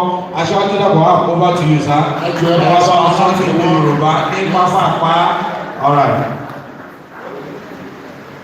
Ọ̀nà fún mi ní ìṣẹ́jú máa. Àwọn eléré orí ìtàgé kí wọ́n máa gbáradì. Torí àkókò wa, màá dúró lórí atọ́ka kíkí àwọn èèyàn pàtàkì lórí àpèrè tí ó wà ní iwájú bí. Mo kí gbogbo ládéládé, bẹ́ẹ̀ ni mo kí gbogbo àwọn ọ̀gá ológun àti ọ̀gá àwọn agbófinró tó wà ní pátápátá. Mo kí gbogbo wa. Ọkọ ọba àdá ọba kò ní ṣàwà lẹ́sẹ̀ o. Pcrc ọjọ́ ìní a wà ń bí láti sọ ọ̀rọ̀ àti láti ṣe agbẹjọ́rò lórí kíni, lórí ìkọ̀kan àti méjì tó ti bà ẹbí jẹ́, tó ti bà mọ̀lẹ́bí jẹ́, tó ti bà àwọn agbègbè wa jẹ́ tí a ń pè ní community, tó ti bà lú jẹ́, tó ti bà lé jẹ́, tó ti gbogbo jẹ́. Kí ni kan náà? Òun náà ni lílo ògùn olóró àti àṣìlò rẹ̀ ògùn. Ìkejì ni pé ṣíṣe ẹgbẹ́ òkùnkùn pẹ̀lú àwọn ọ̀dọ́ wa tí a ń pè ní ọ̀dọ́langba. Mo kà á bí mo ṣe jẹ́ ọmọ mùsùlùmí tó nínú ìwé mímọ́ àwọn ọmọ lẹ́yìn Kristi. Wọ́n ní ògo ọ̀dọ́, òun ní kíni, òun ní agbára tó ní. Ògo arúgbó, òun ní àwọn ọmọ tó ṣe kíni, àwọn ọmọ tó bí. Jẹ́ gbogbo òbí ló ń jèrè ọmọ lé. Where did you polity get it wrong? Ohun tí a ń tà láti sọ ni pé ògùn olóró tí a ń sọ yìí àti ṣíṣe ẹgbẹ́ òkùnkùn kò jẹ́ kí ògo àwọn ọ̀dọ́ wa bí a ṣe sọ nínú ìwé mímọ́, nínú Bíbélì àti nínú Kùránì ó wá sí ìmúṣẹ mọ́. Ìdí nìyí pàtàkì tí ẹgbẹ́ Pcrc ní Ògùn State àti àwọn àjọ tí a pè ní NGO tí wọ́n wá parapọ̀ pé ṣé bí gbogbo ẹ̀ ó ṣe máa lọ lélẹ̀ àfi ká jókòó ká ṣe àpérò pé kí ni ọ̀nà àbáyọ. Ayé ìgbà kan la máa rí pé à ń sọ̀rọ̀ heroin, à ń sọ̀rọ̀ àwọn traditional tí àwọn olóyìnbó pè ní kíní nígbà yìí pé ta bá ń sọ̀rọ̀ ògùn olóró ọ̀pọ̀lọpọ̀ máa ń rò pé kókè heroin, but ní ayé òde òní tí a wà ògùn olóró ó ti wà ní ẹsẹ̀ bàtà wa, ó ti wà nínú ilé wa. Ọ̀pọ̀lọpọ̀ òbí ló ń bá ògùn olóró gbé lójoojúmọ́ tí ó mọ̀ gẹ́gẹ́ bí wọ́n ṣe sọ. The threat and dimension tí àwọn ọmọ wa ń lò sí ìfúgbọ àwọn agbófinró wa tí wọ́n jókòó tí wọ́n ò bá ní àìkẹ́kọ̀ọ́ tó yanrantí tí wọ́n bá gbé ògùn olóró kọjá wájú ní láwọn ohun tó ń sìn ẹ máa sọ pé kí ni wọ́n ń ṣe kọ́, ẹ máa sọ pàgbó ni wọ́n mú. A ti gbọ́ ohun pàtàkì lọ́dọ̀ àwọn òbí kan sọ pé for almost 2 years òun ń bá ọmọ òun tọ́jú ògùn olóró sínú dífìsà tó ń wò mọ́. Kí ni kan tó ń sọ? A ní àgbo ni, a ní kọ̀kọ̀ ni, combination gbogbo àwọn ògùn olóró yẹn ló ṣe kí ni ló wà nú ẹ̀ ní ọmọ yẹn mú. Màmá yẹn kàn rí pé ní ọ̀pọ̀lọpọ̀ ìgbà ọmọ yẹn ṣe kí ni ó bẹ̀rẹ̀ sí ṣe kátìkàtì àwọn ọ̀wà tí ó bàbá ìyá máa sọ pé kí bàbá ẹ̀ tó kú mi ò bá wà yìí lọ́wọ́ ẹ̀, kí ìyá ẹ̀ tó kú tàbí kí ìyá tòun tóun jẹ́ ìyá ẹ̀ òun ò bá ìwà yìí lọ́wọ́ ẹ̀. But ní òde òní tí à ń sọ yìí nígbà tí ọ̀pọ̀lọpọ̀ pé à ń ṣe alukoro ètò kiri báyìí ìyá ìwá ti rí pé nígbà tí àwọn ndla tí a lọ ṣe ìpàdé kan ló wá rí pé tó òkun ló lòun bá ọmọ òun gbé sílé látijọ́ ìdóhùn ṣe kí ni tóhùn ò mọ̀ pátápátá a dẹ̀ ti bọ́ obìnrin kan pàdé ló fi jẹ́ pé gbogbo àwa ìyá àti àwa abiyamọ ní community gẹ́gẹ́ bí wọ́n ṣe sọ aníṣẹ́ ṣe obìnrin kan jáde ó ní ká kọ́fà òun ó ní ọdún mẹ́ẹ̀ẹ́dógún lòun fi lo oògùn olóró ó ní àìmọye fámìlì lòun ti initiate lóògùn state sínú oògùn olóró nínú àwọn mọ̀lẹ́bí òun náà ń bẹ̀ ó wà nínú ẹ̀ wọ́n lo oògùn olóró oníbọ̀tò òun dúpẹ́ lọ́wọ́ Ọlọ́run pé bí ọdún kan sẹ́yìn òun ti ń fi oògùn olóró yẹn sẹ́yìn ó ní gbogbo ọ̀pọ̀ ọmọ tí wọ́n fi sí ọ̀dọ̀ òun tí wọ́n bá ń lọ sí skul lẹ́bà ti skul dé ẹ lọ dúró sọ́dọ̀ ìyá alágbájá àwọn ọmọ yẹn òun initiate wọn sínú kán máa lo kíní kán máa lo oògùn olóró ṣẹ́tìrí bí àwa òbí àwa community aníṣẹ́ṣe púpọ̀ gbogbo àwa tí a ń ṣe CDA community development association a mọ̀ pé kan tó form community òun náà ní kíni òun làwọn family òun làwọn family kọ̀ọ̀kan tí family ò bá rójú ṣé community máa rójú community ò lè rójú gẹ́gẹ́ bí bàbá wa gbófinró yìí ṣe sọ director wa wà ń bí mo fẹ́ fi tó yín létí àwọn CDA wa tàbá rẹ́gísítà ń sìn ẹ jẹ́ ká máa scrutinize ẹ̀ àwọn ọmọ tí wọ́n sọ ẹ tí ń lo opportunity pẹ̀lú àwọn ìyàwó láti fẹ́ máa register on as a CDA tó ń ra estate sí nìkan I'm talking from experience gbogbo àwọn òbí a ní láti wà very very careful wọ́n á kàn kóra wọn jọ níbì kan wọ́n á kàn ra wọn lẹ́yìn ẹjọ́ wọ́n wá form CDA kíni CDA gbogbo àwọn tó wà ń bẹ̀ ọmọ yahoo àwọn ọmọ tó ń lo oògùn olóró ni torí àkókò mi nípa ti bàbá wa tí ó sọ̀rọ̀ ń sìn nípa ti àwọn ọmọ tí ó ń ṣe àṣemáṣe gẹ́gẹ́ bíi pé wọ́n ń dá ẹgbẹ́ òkùnkùn sílẹ̀ aníṣẹ́ ṣe gidigidi torí àkókò kò gbà wá but máa sọ life experience kan tí gbogbo wa ká fi kọ́gbọ́n gbogbo àwa religious leaders àwa community leaders aníṣẹ́ ṣe a ní láti máa sọ ìtàn láti máa yànnà náà kan fún àwọn ọmọ wa a lọ ṣe àpéjọrò ní báyìí níbì kan lórí ọ̀rọ̀ ògùn olóró àti drọ́gà àti pẹ̀lú cultism yìí ẹjọ́ tó lọ́lọ́ ẹjẹ́ kí sáré sọ ìkàn yìí fún àwọn èèyàn wa kan lè gbọ́ dáadáa so bẹ́ẹ̀ ní ọmọ kan wọ́n ló fẹ́ béèrè ó lẹ́ ní cultism ò da ògùn olóró ò da ó ní ṣe ní bàbá kan tó ń pè ní professor Wọlé Ṣóyínká ṣe ó ṣe court nígbà tó wà ní school ẹ̀rí ìkan tí wọ́n fi divert attention àwọn ọmọ yẹn pé akílódé táwọn náà ṣe nígbà tó ń ṣe court wọ́n ti dorí wọ́n ṣoríire wọ́n di professor wọ́n di kankan ohun tí a láti máa sọ fún àwọn èèyàn ni pé ayé ìgbà táwọn professor Wọlé Ṣóyínká ṣe gbogbo nǹkan tí wọ́n ṣe yìí wọn ò ṣe gẹ́gẹ́ bí a máa fi dà nǹkan rú ajàjàgbara láti freedom fún oppression ní 1952 the magnificent seven wọ́n pè wọ́n tí professor Wọlé Ṣóyínká ó lè dọ́tà pé National Association of CDOM the Pirate Confraternity kìí ṣe ẹgbẹ́ òkùnkùn nígbà yẹn láti ṣe ajàjàgbara fún àwọn ọmọ aláwọ̀ dúdú ni ẹ wo bí tí ọmọ yẹn ṣe kí ni tí wọ́n tàn sí lọ ó ṣòro pé àwa community leader àti gbogbo wa ní kí ni aníṣẹ́ ṣe láti máa mú àwọn ìyọ̀nà náà kọ̀ọ̀kan fún àwọn ọmọ wa àwọn ọmọ wa wọn ní di ọmọkọ́mọ ààyè ògbà mi lórí ọ̀rọ̀ sísọ ó rọ̀ mí lọ́rùn but ó dìgbà yẹn ìwé kan wà ní ọwọ́ wa ẹjọ́ on the permission of the state governor tí bàbá wa tí wọ́n ṣojú fún màá jẹ́ kí gbogbo wa ẹ jẹ́ ká dìde ìwé tí a mú lọ́wọ́ yìí ká ṣe báyìí ká dìde ẹjọ́ ká ṣe báyìí láàrin 30 seconds ká ṣe báyìí sí iwájú ẹ má bínú ká lọ sókè ní pápápá àrùjọ mọ́sọ̀lógún so tí a fẹ́ sọ bẹ̀ ní pé èmi o mi ò gbogbo olóró mo sọ pé kò sí nǹkan tó jọ bẹ́ẹ̀ nínú mọ̀lẹ́bí mi nínú ilé mi àti gbogbo bí tí bá ti wà tí bá sọ pé say no to drugs ẹ máa sọ pé yes to life yes to life say no to drugs bóyá say no to drugs yes to life say no to drugs yes to life yes to life say no to drugs yes to life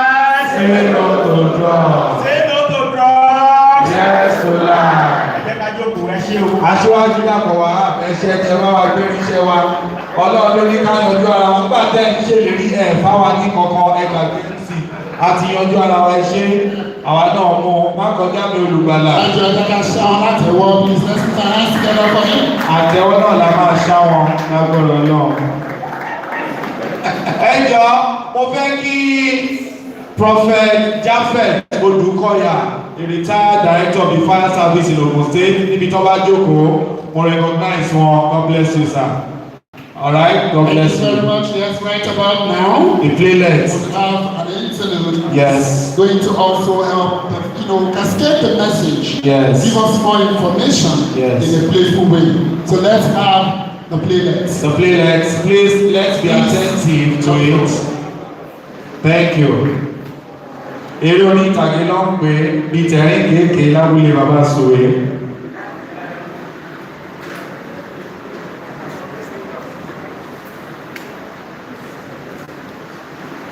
Jude, why? What led you into this? Why? Cultism? Drug abuse? Jude, please say something. Tell me why. Thank you for that question. But if I may say this, I am the echo of whispers. A graduate 2.1. The only job I've been able to secure is job hunting. I leave my house in the morning, come back without any result, with my thighs sweating. Begging from ear to ear so that I will not starve. I don't think that is fair to me. I am the echo of whispers. That timid girl everybody saw in the street. Nobody bothered to know. Nobody cared. Violated by those who were supposed to be my guardians. Nobody knew. Nobody cared. And when things turned around, I needed an escape. Because I could not stand the shame. Colors came to the rescue. That timid girl now grew with confidence. I was reborn better, bigger, and badder. I am the echo of whispers. Parents, more absent than present, with the excuse that they are looking for a better life for me. Falling prey to bullies. I couldn't take it anymore. So I needed an escape. Cannabis came to my rescue. I am the echo of whispers. That boy that had a dream that I was going to be a mega star. Music was my passion. I had the voice, but I had no connection. Everywhere I go, it was rejection from left to right. That boy who had a dream, the boy who wanted to be a mega star, that was me. Oh, what a falling star. I am the echo of whispers. I am the echo of whispers. I hope you can hear me. I hope you can see me. Every time I tried, but I wasn't noticed by anyone. I wasn't seen by anyone. They came to raid. I was just at the wrong place at the wrong time. People had connection. One phone call, uncles and aunts came to the rescue. But me, nobody. I was rotting away in the cell for 2 whole months. Then some couple of guys that I never knew came from a place I never knew. Look, hope is here. I followed them. Yes, I flowed with them.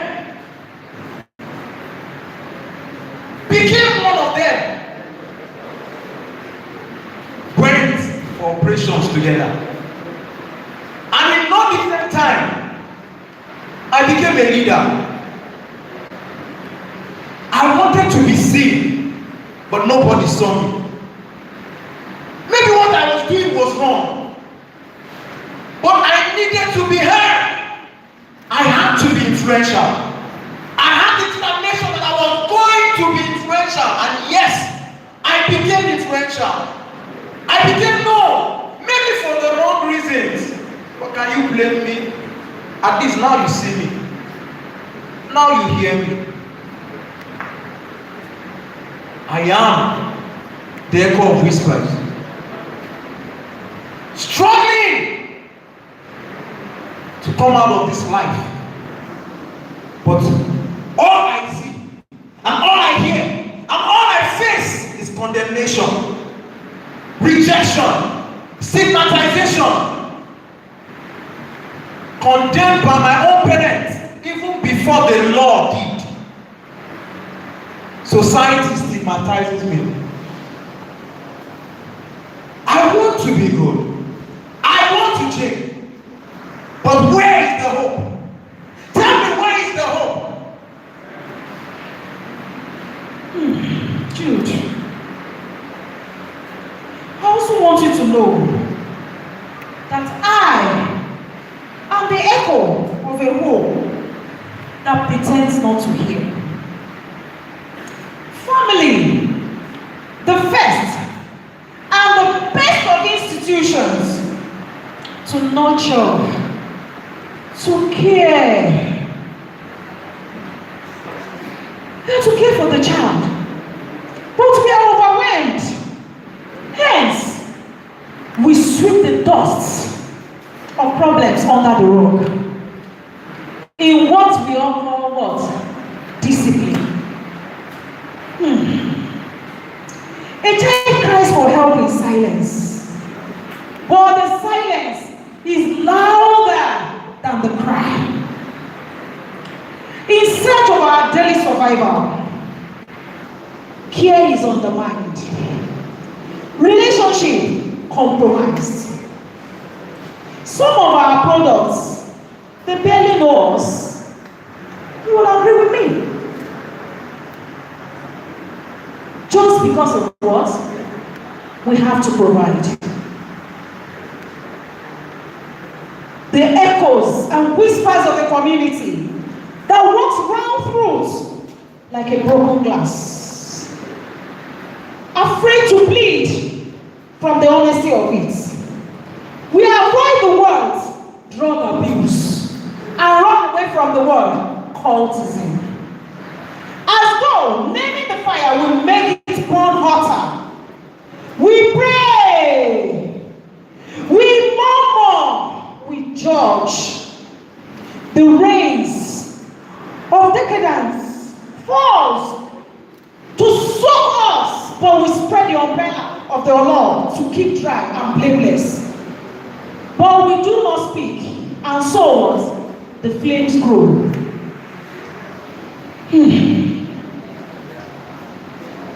Personality of our places of learning. They polish their images while their students crumble inside. Incidents locked away in drawers. Reports edited. Stories buried because reputation must not bleed. Even if our children do, we barely care. I am the whisper word of support.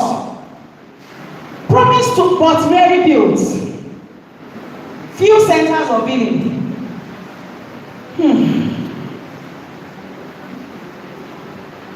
Doors not open at all.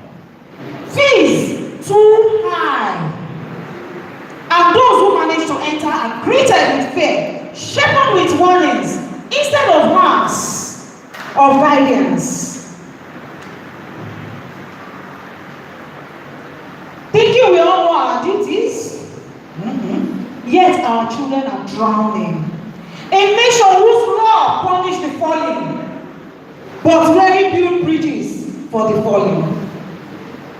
A system that shouts, stay clear, but whispers nothing as high. And somewhere inside all this neglect, Mary stands at the edge of broken, yet unseen. Not dangerous, just abandoned. Held not by love, but by whatever reaches out first. So I speak now, not to condemn, but to awaken every one of us here. For every addict, there is a story cut short. Every cultist, a question unanswered. Every lost child, a mirror reflecting the family, the community, the school,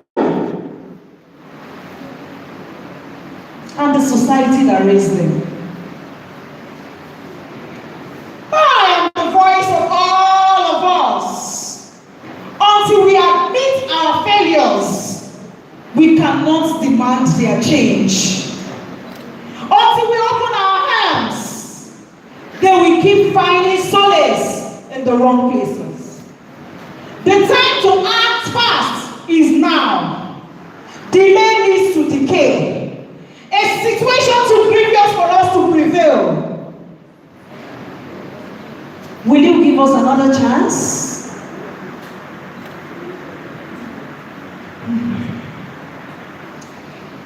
Drug abuse and cultism has been with us for centuries.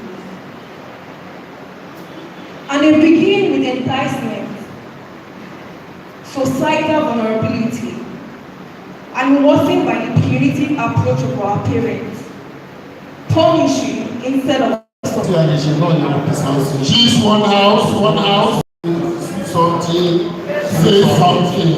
About the Lord is one of the Baba ọ̀làjú àwọn ìbùdó àkóhùn mọ́ra olójúbọ̀ kó bá wa díẹ̀ tí a máa fi ọmọ lẹ́kọ̀ọ́ láyé yàrá tí àgbẹ̀dẹ̀ sí wọn nínú yàrá wọn yóò yẹ ká máa débẹ̀ ó kéré jù èmi tẹ̀fẹ́ta bàbá pé wọ́n ti sùn tàn àti jọdún láàlọ́ bá ti sùn nígbà tí wọ́n ẹ̀fẹ́tì àti kọ́lẹ̀ mọ̀ ẹ̀yọ́ lórí àwọn ìwà tí wọ́n ń kú lórí ara wọn làwọn lọ́sùn lókè àti wọ́n ti sáyẹ̀ ẹ̀yìn ní ìsúkúta àti wọ́n ti náà ká máa lọ síbẹ̀ déédé lẹ́ẹ̀kọ̀ọ̀kan ìlú àná sí ìjú lọ sí àwọn ọ̀rọ̀ àwọn ọmọ ẹ̀wọ̀n ìlú fún ọ̀pọ̀ ẹni wọlé nígbà ní ọmọ tó ní ìjọba nígbà ojútọ̀ ọmọ mi bó ṣe pàtàkì máa pàrọ̀ òbí kí àwọn obìnrin àtọkùnrin ṣubú ní àti ìṣọ̀kọ̀láyà ṣubú rọra fi ṣe ìyàwó kò sí ẹjọ́ bá lè jìra wa ni nítorí ọmọ bá ti wà nínú ẹ̀ kò ti wọ̀ ẹ̀mí ò lè gbélé ẹ̀fọ́mọ yẹn lè síbẹ̀ àgbọ̀mọ̀ yẹn lọ obìnrin ó nílò lè tọ́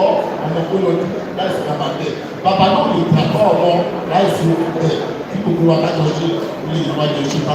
Thank you very much. The next question goes to ICA, and this question is double-barreled, so be ready, sir. True again. The question is, first of all, is asking for strategies for dealing with drug cartels in this country. We are talking about those who are taking the drugs. What of the cartels of those? And then the second leg of the question is asking NTLA and other enforcement agencies adequately equipped for today's drug challenges. Nice one. Thank you very much for the question. The strategies that NDLA is taking are numerous. From the initiative of our chairman chief executive, Brigadier General Buba Bawa retired. We are trying every possible best to be every possible means to be a step ahead of them. Even in Ogun State, let's narrow it down to Ogun State. In Ogun State, we have strategized. Even lately, we have decided to open up our area commands. We have had another area command just recently, Shagamu area command, and with the efforts that the chairman is putting in place, we are trying to be a step ahead so that we'll be able to curb their excesses, especially the cartels. In NDLA, we believe more in removing the barons.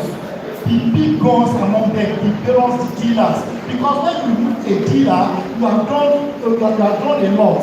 Those that used to patronize him will go there. If they are not able to find him, it may be difficult for them to get a place to get these drugs. That is not doing. They may withdraw from taking this drug. Why would I even have to suffer this one because I want to engage in drug abuse? That is one aspect of the question. Then the second aspect of the question that says, is NDLA equipped to fight? Yes. The government is trying, but there's still so much to be done in that aspect. We need logistics, we need so many things. We are like fighting this drug with our blood. You understand? We are practically fighting it because the logistics they are not really adequate. So we are praying that, okay, with the support of the people can also come out, the organizations, NGOs, they can support and they fight. Like these such organizations are able to build a rehabilitation center. The whole of Ogun State, NGO does not have a rehabilitation center. This is something that a wealthy individual, a philanthropist can do, and people will benefit from it. Thank you. Thank you very much. I can just pass the mic to my Oga. Before I do that, from what you have said, yes, it means that instead of building structures where we just go and eat jollof rice all across Ogun State, we need rehabilitation centers. Okay, thank you. Thank you very much. Yes, and at the point of that rehabilitation center, as a foundation, here are questions for you. And the question is simply talking about what options exist for drug rehabilitation in Nigeria. What are the options that are currently there? If there are no options, what are the challenges that you see as not having these rehabilitation centers across the Federation? What more challenges does it bring into us? And then the last leg of the question is saying, why are families, parents, unwilling to take affected solutions to talk about treatment for their youths or children that are into drugs? I don't know if you understand these three questions. One is talking about the rehabilitation centers. Are they enough? Do we even have at all? What's your take? And then the second part of it is that why are parents not even bringing out these youths that are taking to drugs? Why do they shield them? Yeah, thank you very much. At Ashwadi Dakwah Foundation as an NGO. So I want to tell you sincerely, we've been trying a lot regarding the issue of rehabilitation center. We do not have a focus, especially in the Ogun State here. Little or no rehabilitation center in Ogun State. As a foundation, we need to understand two things: drug demand reduction and drug supply reduction. Yeah, when I talk of a drug demand reduction, it's because you have enough demand, that is why you supply. You understand? If you don't have enough demand, there should be no supply. So as an NGO, we concentrate on drug demand reduction. Why is that? Drug supply reduction is require one of enforcement. You will not face a drug cartel in your community or in your area. As a community man, you understand? We understand that now we are only talking of a drug cartel, airport or others. Our community, we've had a lot of the women, they are into selling supply of drug like all these ones that's already been displayed now. You understand? Now, let me now relate it to the issue of rehabilitation center. For instance, now, the big man in your area, you may not know, is a drug supplier. And you went to him, please, you want to establish a rehabilitation center. You will not support him because you want to distort his business. You understand?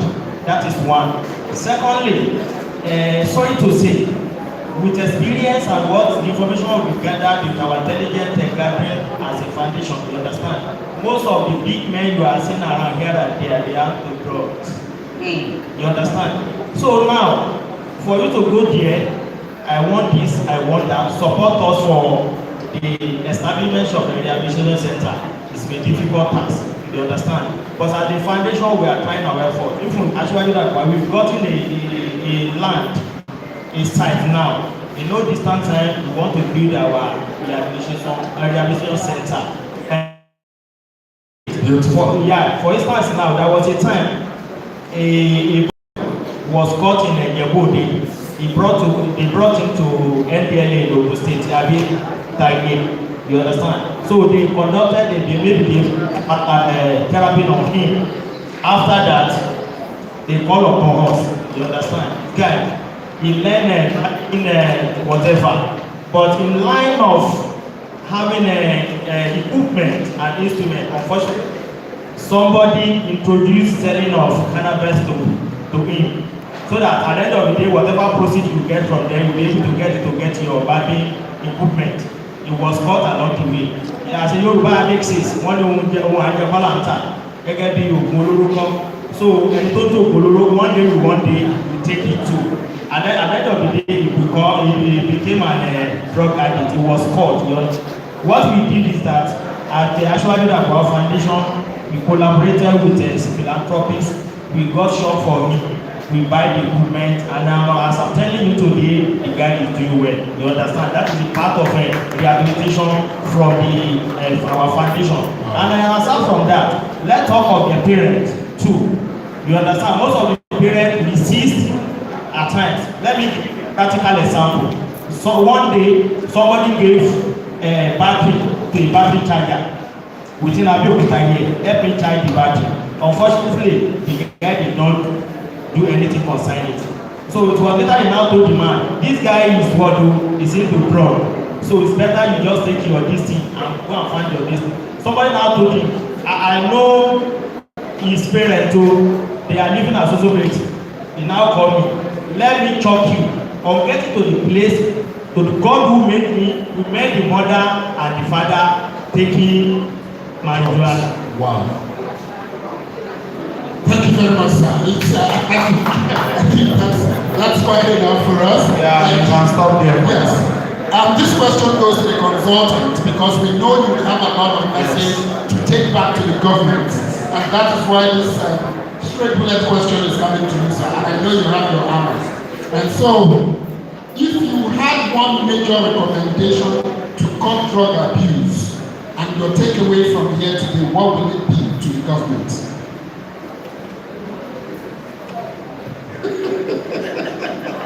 Thank you very much. Yes, sir. Well, the government is already doing well in the area of providing or enhancing the capabilities of the agencies. So I will encourage or advise the government to continue to look in that direction, especially rebooting or putting the operational capabilities of the agencies with modern technologies.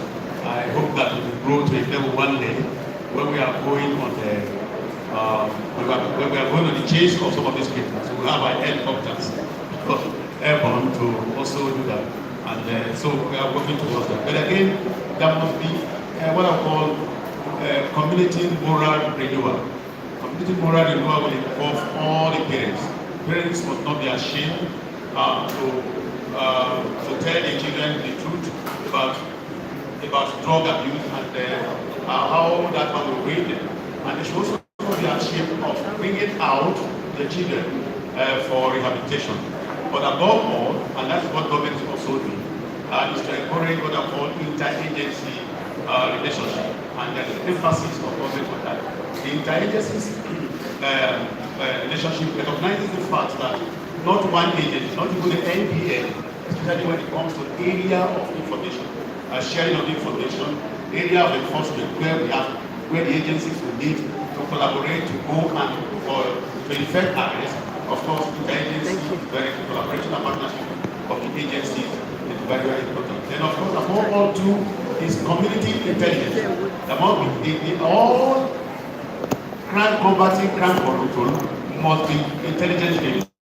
That intelligence will tell you, because there are three things that are involved in committing crime: the perpetrators, the victims, and the opportunity to commit crime.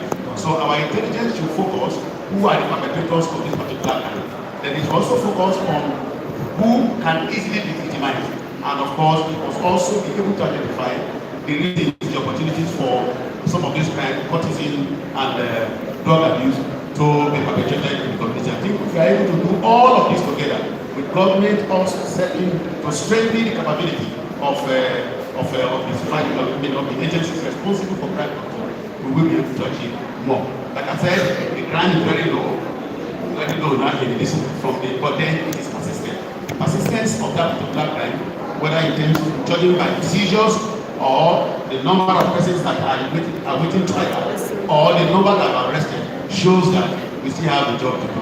Thank you very much. Thank you very much. Absolutely not unfair. Now this goes to the barrister in the house. Yes. And it says, are current laws on cultism and drug abuse strong enough to deter offenders?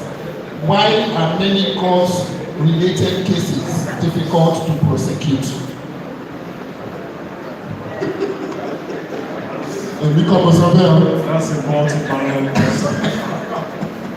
Permit me to say that the law can only do as much as we all agree to achieve. So instead of looking at the details of the law, I would rather suggest some levels that we need to look into.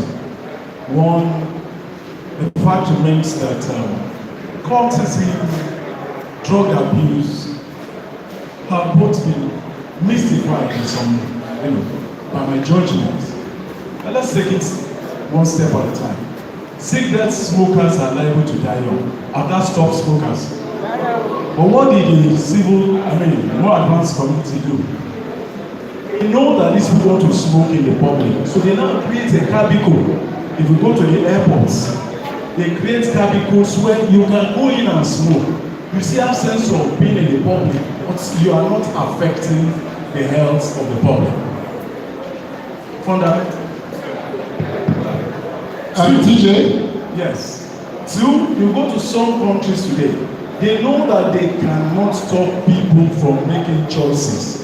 If you decide to kill yourself, but let us ensure that you don't find it easy to kill yourself through drugs. So they create rehabilitation centers, even centers for administration of drugs like cocaine, heroin, etc. We know we cannot use law to stop you, but maybe when we allow you to know that you can come and will help you to get satisfy yourself. And that's all these steps have gone a long way in dousing this whole, rhetorics and the mystery around don't take drug, don't do people will. And we've heard from our speakers how you see drug taking in high places. So my advice would be that let the government, first and foremost, encourage and collaborate with high-level advocacies. Advocacies mitigating against using our sons and daughters for political talking. Because the talking thing too is an association. In fact, when you listen to the French, court means association. But here, even the definition of court is simply unbroken, loyalty to the headship of a thing, of a group. But look at all the different associations we have. With due respect for both fraternity, even the church, the mosque, are we not committed so loyally to our head? Let's talk. That's the truth. So when you see them saying that they are exercising their right of association, we only need to engage them in a way that instead of condemning, we become curious. In order to make them more open, we create opportunity for them to share with us. So advocacies around so many areas touching on drug abuse and cultism need to be encouraged. Governments and parents and every civil society must find a way of developing structures that will encourage inclusion, because that's what they give. They tell you the state cannot do what? Cannot meet your needs. Come to us. We'll have the answers for you. We'll defend you. We'll protect you. We will provide for you. And that's the beginning, enticement. And that is what has led to what we are faced with as a nation in the northern part of the country today. It starts at courts and groups of interest and different advocacy. So we need to be quite precise in Ogun State. We know the sources, we know what implication that does, we know, so many things that we know. So let us encourage advocacy that will mitigate this so that people will become more aware. Parents need to be able to identify what is called drugs. The society needs to start to say no to drugs. Cultism is not, the problem there is that they do their things in the dark. Let us tell them, come and do it in the open. After all, we are doing Isheshe Day in the open today. Let us reduce the mystery around cultism.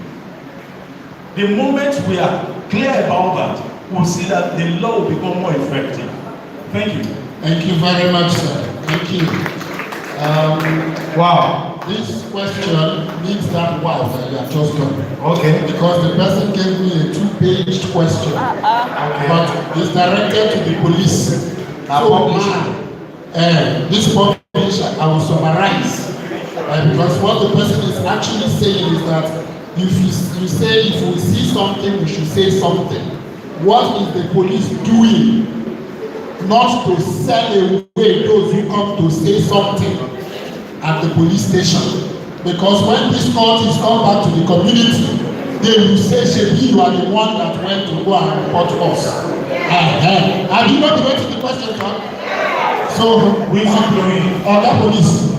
Madam. Please, tell us. We blowers, are they safe? Thank you very much. Good afternoon to every one of us. I first of all want to encourage us to erase that notion. Let us change that narrative of if you say something to the police, you'll be exposed. It is not always correct. Now, because of this fear, a lot of people have refused to open up to the police. And at every gathering, at every opportunity, we encourage people to please cooperate with the police by giving us useful and workable information. Because we all know the police cannot be everywhere at the same time. We as individuals, we as a community, must also be our own police. And one way of doing that is when you see any crime or anything unlawful going on around where you stay or around where you work, what you should do is quickly inform the police. Now, if you're having any doubt or any fear of being exposed, there is another way of doing it. We have our mobile phones, we have our suggestion box at the police stations, police headquarters. If you are scared of being exposed, after all that I have said, that's another thing you can do. Also, at every police station, there is a divisional police officer. Now, there is no divisional police officer that will be so slack in his duty to expose his informants, because he knows that he knows how much he needs them. He knows how much value they are to him, to the success of his policing duty. So if you are scared of telling anybody, don't be scared of telling the divisional police officer. Just a minute, just sorry to cut you. Please, those at the back, you are here so that you can cascade this message to your communities. I wonder why you were just talking at the back and not listening. We are here to provide solutions to these issues. So please, can you maintain decorum? I beg you once again. Ẹjọ́ gbogbo ẹ̀yin ẹ̀mí tó ń tàtọ̀ ra agbẹ́yìnbé ẹ bá wà dákẹ́ ẹjọ́ tó yọ ọ́ tó ń sọ bí ó dùn létí ṣẹ́gbọ́ ẹ má wọlé dábàá ṣe tán àṣì ilẹ̀kẹ̀ lọ́ máa tàkẹ́ máa rà. Okay, as I was saying, if you are feeling insecure to tell anybody, the divisional police officer is somebody you can trust to give your information to. If you're still feeling unsafe there, go to the area commander, assistant commissioner of police. No commissioner of police will be sent so low to expose his or her informant. Or even the office of the commissioner of police. The CP's office is also open. Likewise, the office of the police public relations department. We are also there and welcome you at any time to give us useful information. However, let us also protect ourselves, Because most of these accusations that you point to the police, we are actually the ones guilty of the offense. How? By the time you discover a criminal in your environment and you made up your mind to go and tell the police, but before you leave, you've already posted, you've already told someone, that person you are telling, how much trust do you have in that person? How much do you believe in that person? That he will not be the one that will go and leak that secret to the person you are actually talking about. And then most time, sometimes also people accuse the police of we reported a criminal, he was arrested and then he was released again. That is not a fault of the police. If somebody has committed an offense, you are reported in the police arrest, our duty is to investigate and prosecute. After our investigation, we charge that person, the offender, to the court of law. The court will now sentence that person according to the laid down provisions for such offences. Remember, there are categories of offences. So you don't expect somebody who has committed a minor offence to go and rot in jail. He could be sentenced to maybe 3 months, 6 months. Thereafter, he will have to come back to the society. But one thing I want us to just take home from here is don't ever accept that popular saying that when you tell the police something, you'll be exposed. No, it is not absolutely correct. Thank you very much. Thank you. Sorry, let me quickly add to this. I policed this state for over a year after I served as Deputy Commissioner of Police. And the reason I'm saying this one is that I don't want members of the public to be discouraged by all this wrong notion and thereby desist from assisting the police. I say it before God and man that there was not even one single case of leakage of information when we are done, and there has never been anyone reported. So all some of these things we are saying are perhaps coming from those of us who are criminally minded and therefore would not want to supply police information and thereby discouraging members of the public from coming to us. I say I was here for over a year, not even one case of leakage of information or information that came to the police was disclosed to the source. No, to the criminal. Never happened. We must put this state together and you must play your own role as members of the public. Thank you. Thank you very much, sir. Yes, the mic goes to the correctional center.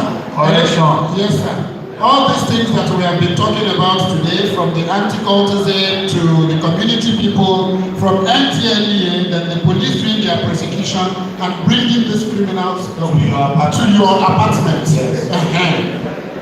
It is also seen, sir, that even after they go through the process and come out, they go back into these menace, cultism or drug abuse. What actually happens at your correctional center that is not correcting these people? Why were they not corrected in your apartment? Thank you, sir. Thank you very much. These participants are intelligent. I don't know how to generate these questions. A lot of things that went wrong from the process of prosecution. There are difference of treatment of our inmates. You only have the authority to correct those who are convicted. But in the analysis given earlier, we were told that the larger numbers of our inmates are awaiting trial. And my submission in that area is that lack of prosecution. When they go to court, there is nobody to prosecute them. You will find out that that person is released for finding of evidence or for lack of prosecution, adequate prosecution. Then that person will be gallivanting in the society say, But if we have prompt prosecution and the person is sentenced, then we have a lot of avenue to correct those that behavior. We have open universities, we have other things that we are using to correct this image. And aside from that, the public also play a major role. Why I'm saying this is this. Even if you correct somebody and you get back to the site and the society decide to get, say, you want to share money.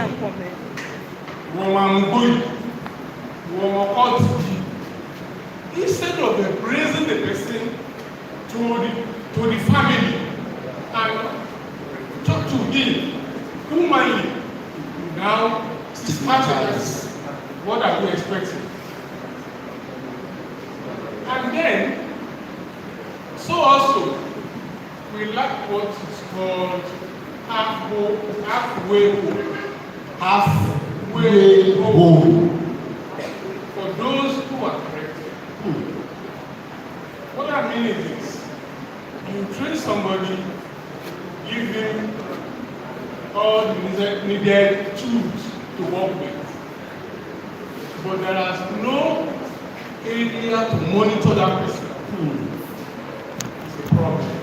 So these and many more are what is causing these people you are seeing as a user that have come to the correctional center and you feel that they are not reformed. No. You understand? These are factors that are contributed to these people.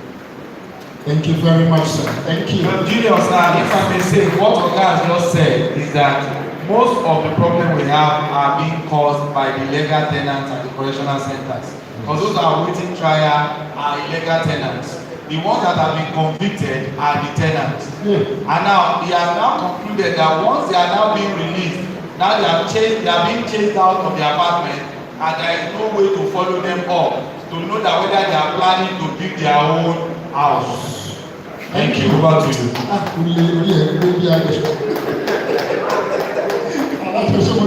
Yes, sir. This question, I will bring it to my major, and the army would answer, the immigration would answer, because he said even civil defense. Yes. He says the major problem that they see are the ports, the land, the airport, the seaport, and the rest. How are they able to discover these substances with the traditional way in which they do their work without technologies and the rest? Then what are you doing with the 40-feet container loads of substances that are there coming into the country almost every day? What is custom doing? What is NDLA doing? What is civil defense doing? And what is the army doing? Yes. Yes. Okay. So what he's saying is that how have you been able to do it without this modern technology that they use in all those advanced countries? So these things are still coming into the country. What are you doing? So tell us what you are doing. Start from Oga. Let's start from Oga. Yeah, Oga, what are you doing? What is military doing? Thank you for that. Actually, that question is loaded. That comprises almost all the security agencies. But actually, everybody have their own duty of responsibility. Everybody have their own duty of responsibility. And normally, we go into someone else's duty. Custom have their own duty. Immigration have their own duty. Civil defense have their own duty. Army we have our own duty. So, but what we normally do as a military person, as military generally, we always strengthen the borders. And even while strengthening the borders, we still have some it's still limited to some operations that we can do. So, issue of containers and other items into the other port by land or air, I think that one is strictly with the custom. So it's not the army per se to check or to open container and to check what is inside the container. However, we always provide support. When there is need for support, they come upon us, we support them. For example, there are some, even in the Ogun State, particularly in the Ogun State, so many operations that involve NDLA and custom that they were involved in, and Operation Mesa, they will go for the operation and they were able to rescue and they were able to apprehend and intercept this consignment. So, but in line of duty, everybody has their own responsibility to play. So, we play our own, and it's very obvious that we used to play our own, and custom will play their own, Nigerian will play their own. I don't want to talk about that, some people are not doing their work, I don't know. That's not let them answer for themselves. Yes. Military, we always carry our duty and we do our work. But for the prosecution, yes. For the seizure of the container, I think it's not in our primary role. Thank you, sir. Thank you. I like this organ. Organ migration. I like border concerns. Border concerns. You know, immigration deals with people. I mean, custom deals with the goods. So are we talking about the goods or the people? The people wey be cultism, the people wey be drug dealers and drug. Let me give am. Yes. Thank you so much. Yes, sir. Good afternoon, the House.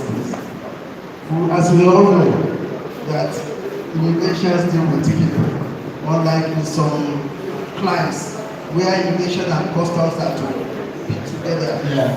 But unfortunately, that's not what we have. So immigrations are to deal with individuals only with their passports. When you have your passport and you have visas on it, they are to deal with you as a person. But the customs are to deal with the bad. So we are less concerned. Hold on, they say immigration, you are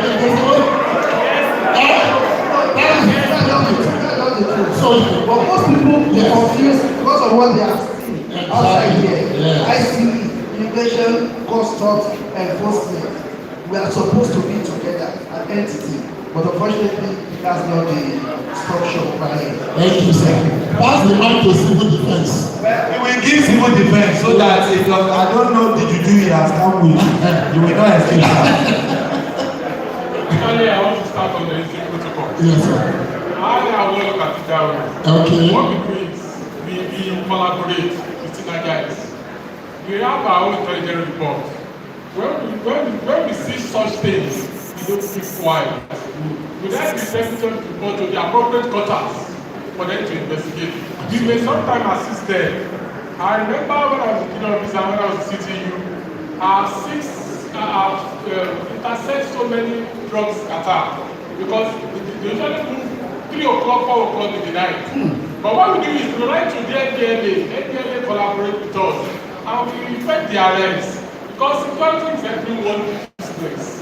What they say is the information can come up anywhere, even abroad, in different places. We let our own report, even to the police, to the army, to the so many sectors that are involved. And we collaborate and we effect the arrest. That is what we do. Thank you very much, sir. So I've been seeing.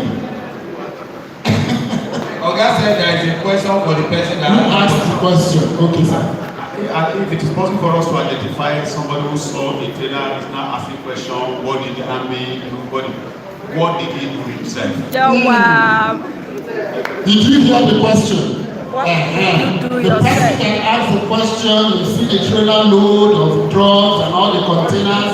What did you do? Wọ́n àwọn ọ̀gá sọ ní pé ìwọ tó rọjú lẹ̀ tó rí kọ́ńténà tí wọ́n kó orí èèyàn sí pé tí wọ́n ń jalè kí ni ìwọ gan ṣe gbà tó rí?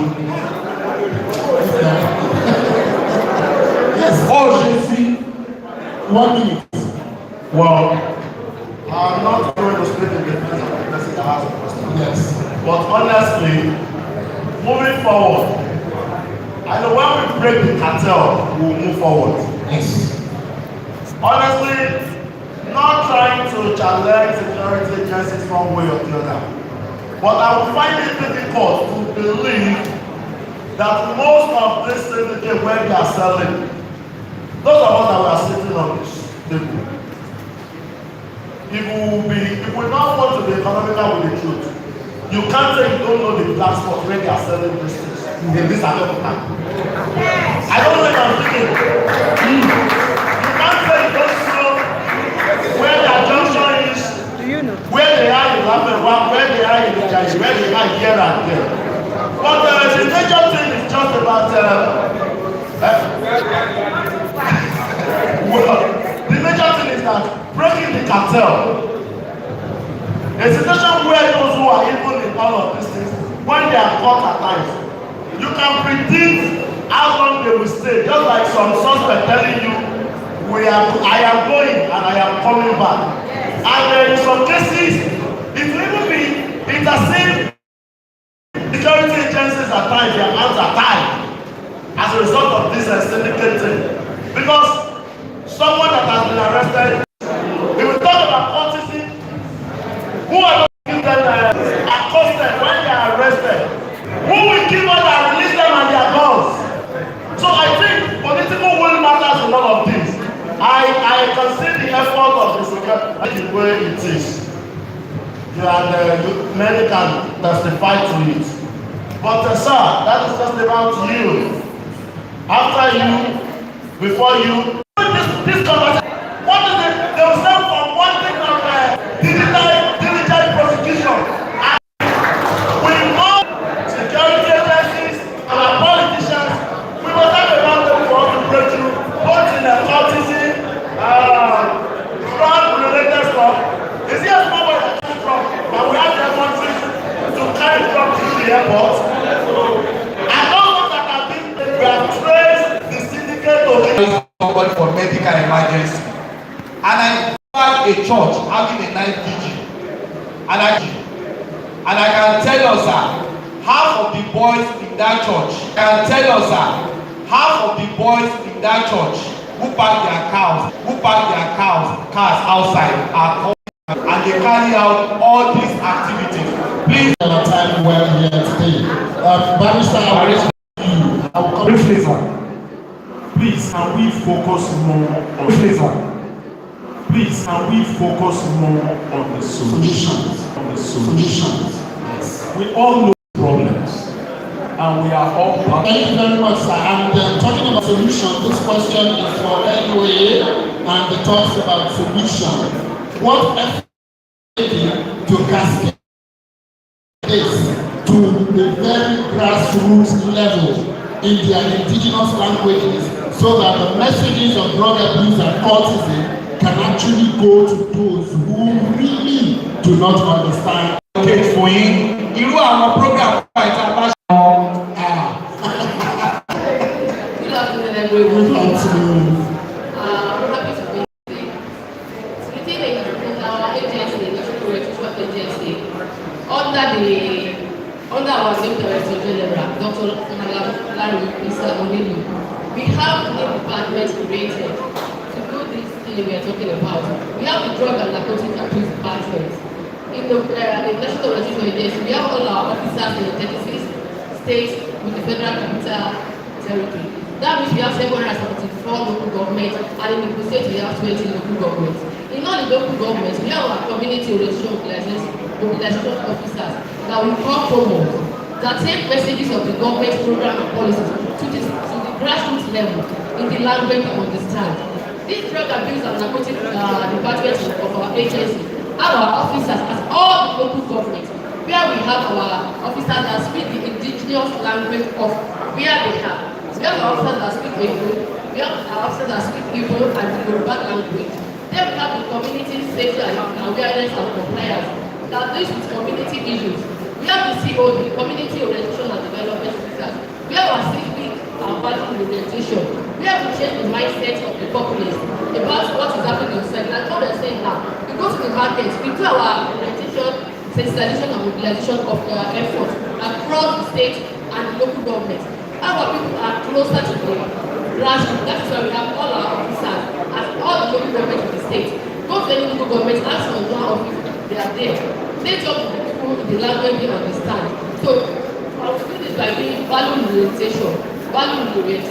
When you change the mindset of the people, they will know what and what to do, what is right and what is wrong. Like we have our slogans in our that you change the name from this drug abuse and cultism begins with me and you. And our slogan is change begins with me. Thank you. Thank you very much. Yes, Kunle, your question to Khan. All right, the last question, and so then we now try to round up. Sir, this goes to you, not only the Christian, it goes to all religious leaders, be it Muslim or traditionalists. Sir, what is Khan doing to ensure that our religious houses are not turned to a place where criminals, drug addicts, will hide under the wee hours to be perpetrating evil? You can't imagine somebody coming from a vigil and you had an encounter with him and he's already high on drugs and he's coming from a church vigil. That was what happened the day before yesterday. Already high on Colorado or whatever he has taken, and he was wearing the color of the religious organization. I don't want to mention it. What is CAN doing to make sure that you help the government and security agencies to curb this menace? Thank you, sir. Thank you very much. Well, from churches,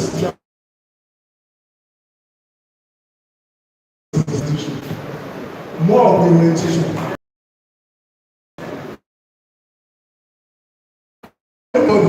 Because in every family,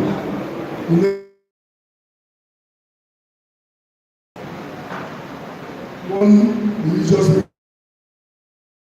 either the church or the mosque. The Lord Bishop, which is the executive seniors, instructed that sort of from the that in all the churches, in all the blocks of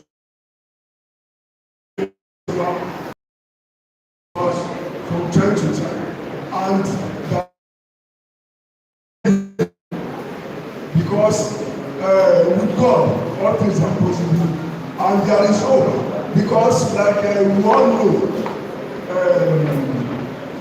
our new village was once somebody like that, but today is an international evangelist after coming out of the prison, and this happened through the grace of God of prayer. So it is important that we should reorientate our people and pray with them. And like somebody said, that even the NDLA has always said that there should be less of stigmatization or even zero, so that we encourage them, help them pray. Thank you. Thank you very much. Thank you very much, and a big thank you. Thank you so much. Of course, somebody is raising his hand. Somebody is raising his hand there. Are we taking it or not? Do you have questions, sir? Or yes? Can we quickly have the? We just take one. Because time is fast. Quickly finish up, sir. We asked you to write your questions so that we could ask them. But just very fast. Just 1 minute, sir. 1 minute. Our time is fast. Thank you for the opportunity. I have a lot of questions, but I just want to ask for one for the anti-cultism officers, and I thank them very well. My question is that my observation, both here and in the diaspora, because Nigerian cultism is now being exported all over the world, and we agree with me. There are two things that is driving cultism, two major things by my own observation. That is money and the fetish powers, juju, ogun. These two things, principally the fetish powers, there is certain body in cultism that does not have a fetish power. Let's ask the question, sir. I'm coming. My question is very brief. My question goes to the representative of Pcrc and the Oluwo there. Stand, sir. What are the Council of Babalawo, what do they do to curb these things? If these boys have been certified themselves, how can they be neutralized? to set the wrath of our officers. Thank you. Then that the question goes to the traditionalists. How can they help to ensure that wọ́n ní àwọn ayẹyẹ tẹ́ ń ṣe fún àwọn òkè pẹ́ wọ́n ní kí wọ́n dèrè wọ́n ní kí wọ́n ṣe ṣiṣẹ́ wọ́n ní ẹgbẹ́ àwọn nǹkan yìí ló ń fa táwọn ọmọ yẹn ṣe ń ṣe tó ń gbẹgbẹ́ kẹgbẹ́ tó wọ́n náà lókè pẹ́ ta ló ń ṣe fún wọn.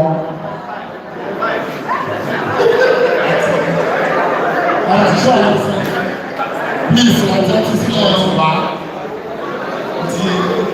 Mo ayé tàbí ṣe ti babaláwo àwọn àtàfà fún yàn láti tutù fún yàn láti tutù fún yàn òní babaláwo wà fún àwọn kì í ṣe ayé tàbí yàn àti mo tó ti pọ̀ fọ́ kí ní ìlú ojú nígbà tí wọ́n dá sílẹ̀. We have a mission.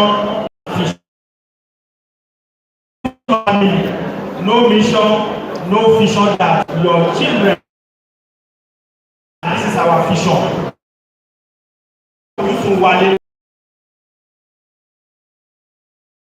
Part of our mission is that my children, this is what I want them to become in the future. You understand? One, and secondly, we should find a way of nurturing our parents. It doesn't mean that I'm an elite. This is of the communities, and I want to stand to the community people. I'm a community man.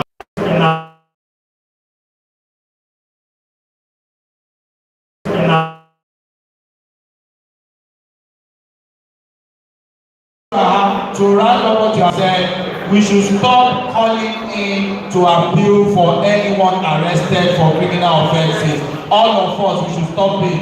He's my neighbor's son, he's my auntie's daughter. And the people are presented, there are several solutions. So when you are writing or communicating, I want you to. We need to pray prompt. We need to pray prompt. At one house, if you have collected rice and you can go, let those who want to listen listen. And if you have collected rice, please go ahead. A more unusual attention on our children, which children are doing, both in school, science reading centers. We should not manage it. A lot of the substance use patients don't know that they are going through this problem. But if we have this center, tell people about Arrow, they believe that you have don't go. But when you have this SUD centers, this is when we treat this substance use.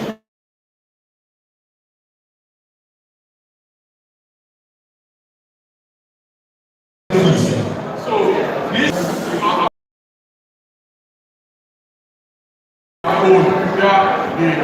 those people that are started to drop, they rehabilitate them. And there is one thing I want you to know. To get involved because of the fact that thank you very much, sir. Thank you very much, sir. Thank you, group photograph, please. For the group photograph. No, when we take this one first, then others will join. Yes, let's take this one. Group photograph. Oh yeah, paparazzis. It's now you have time now. It's now time for you after eating rice. Please take the group shots. Yes, sir. Join, sir. Kabesi, please join.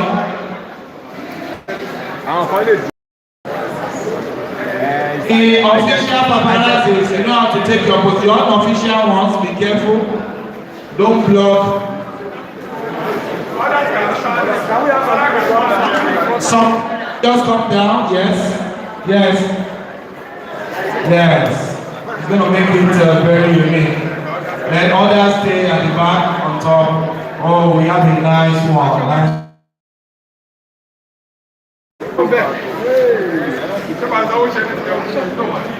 Amotekun, you know what join? You dey fear? Let one Amotekun join if you are completely dressed. Man will pay me for that advert. Yes. I want to echo. So after this, Julius, what's going on next? Julius? We'll take the vote of thanks immediately after the group photograph. From the police, right? The IC Pcrc Ogun State will help us with the vote of thanks. And from there, we'll... Alright, the Ashwadi Waka of Chambia and the Pcrc, we have so many part of the work that they have refused to take me along on any. Alright? So, alright, thank you very much. Let's quickly have the initiate program. Thank you. Please, vote of thanks. The state governor, special assistance on security. Please listen to the vote of thanks. With this consultant to the governor on security, CP, Edward Ajoku Pcrc, retired. Rearmament.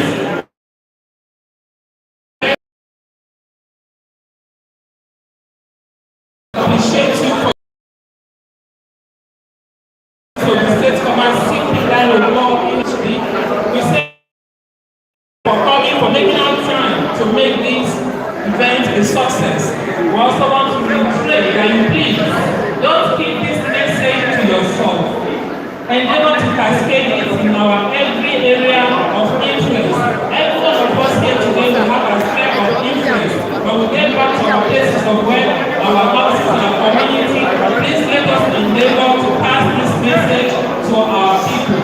Thank you, and I wish every one of us well as we go back to our respective houses. God bless you all. Thank you very much. So please, if you look here, hello madam. Please, if you look here, we have the commitment statement already displayed here. Commitment statement of trust building police and care community stakeholders engagement. Field drug abuse and causes a threat to security and strategies for enduring peace in the state. Number one is re-strategizing. Number two, intensifying school sensitization. 7,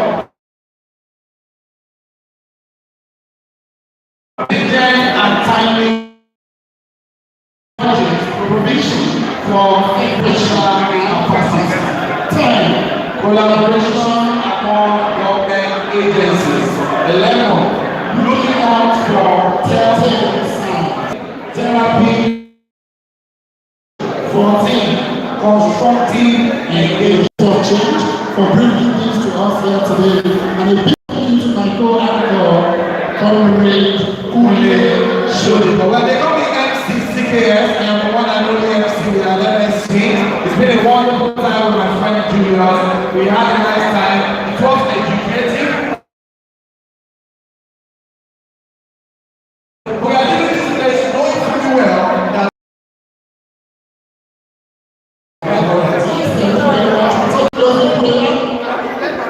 please go and reflect on all that we said today. Close the prayer, sir.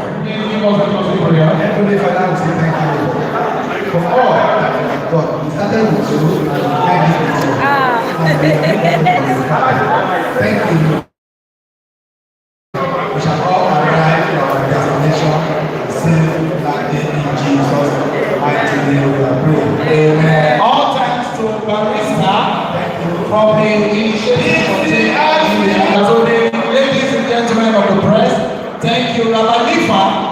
You are well recognized and you are conspicuous, and also to the youth team of the Pcrc, the youth coordinator, Pcrc report all over the world. Barista, I congratulate you. I say well done. By the grace of God, you will not be tired. Julius, it was nice partnering with you on the microphone. Thank you so much. I remain CKS. Just call me MC CKS. You're one and only MC with an MSC. Thank you so much. I'll see you some other time. I sign out now.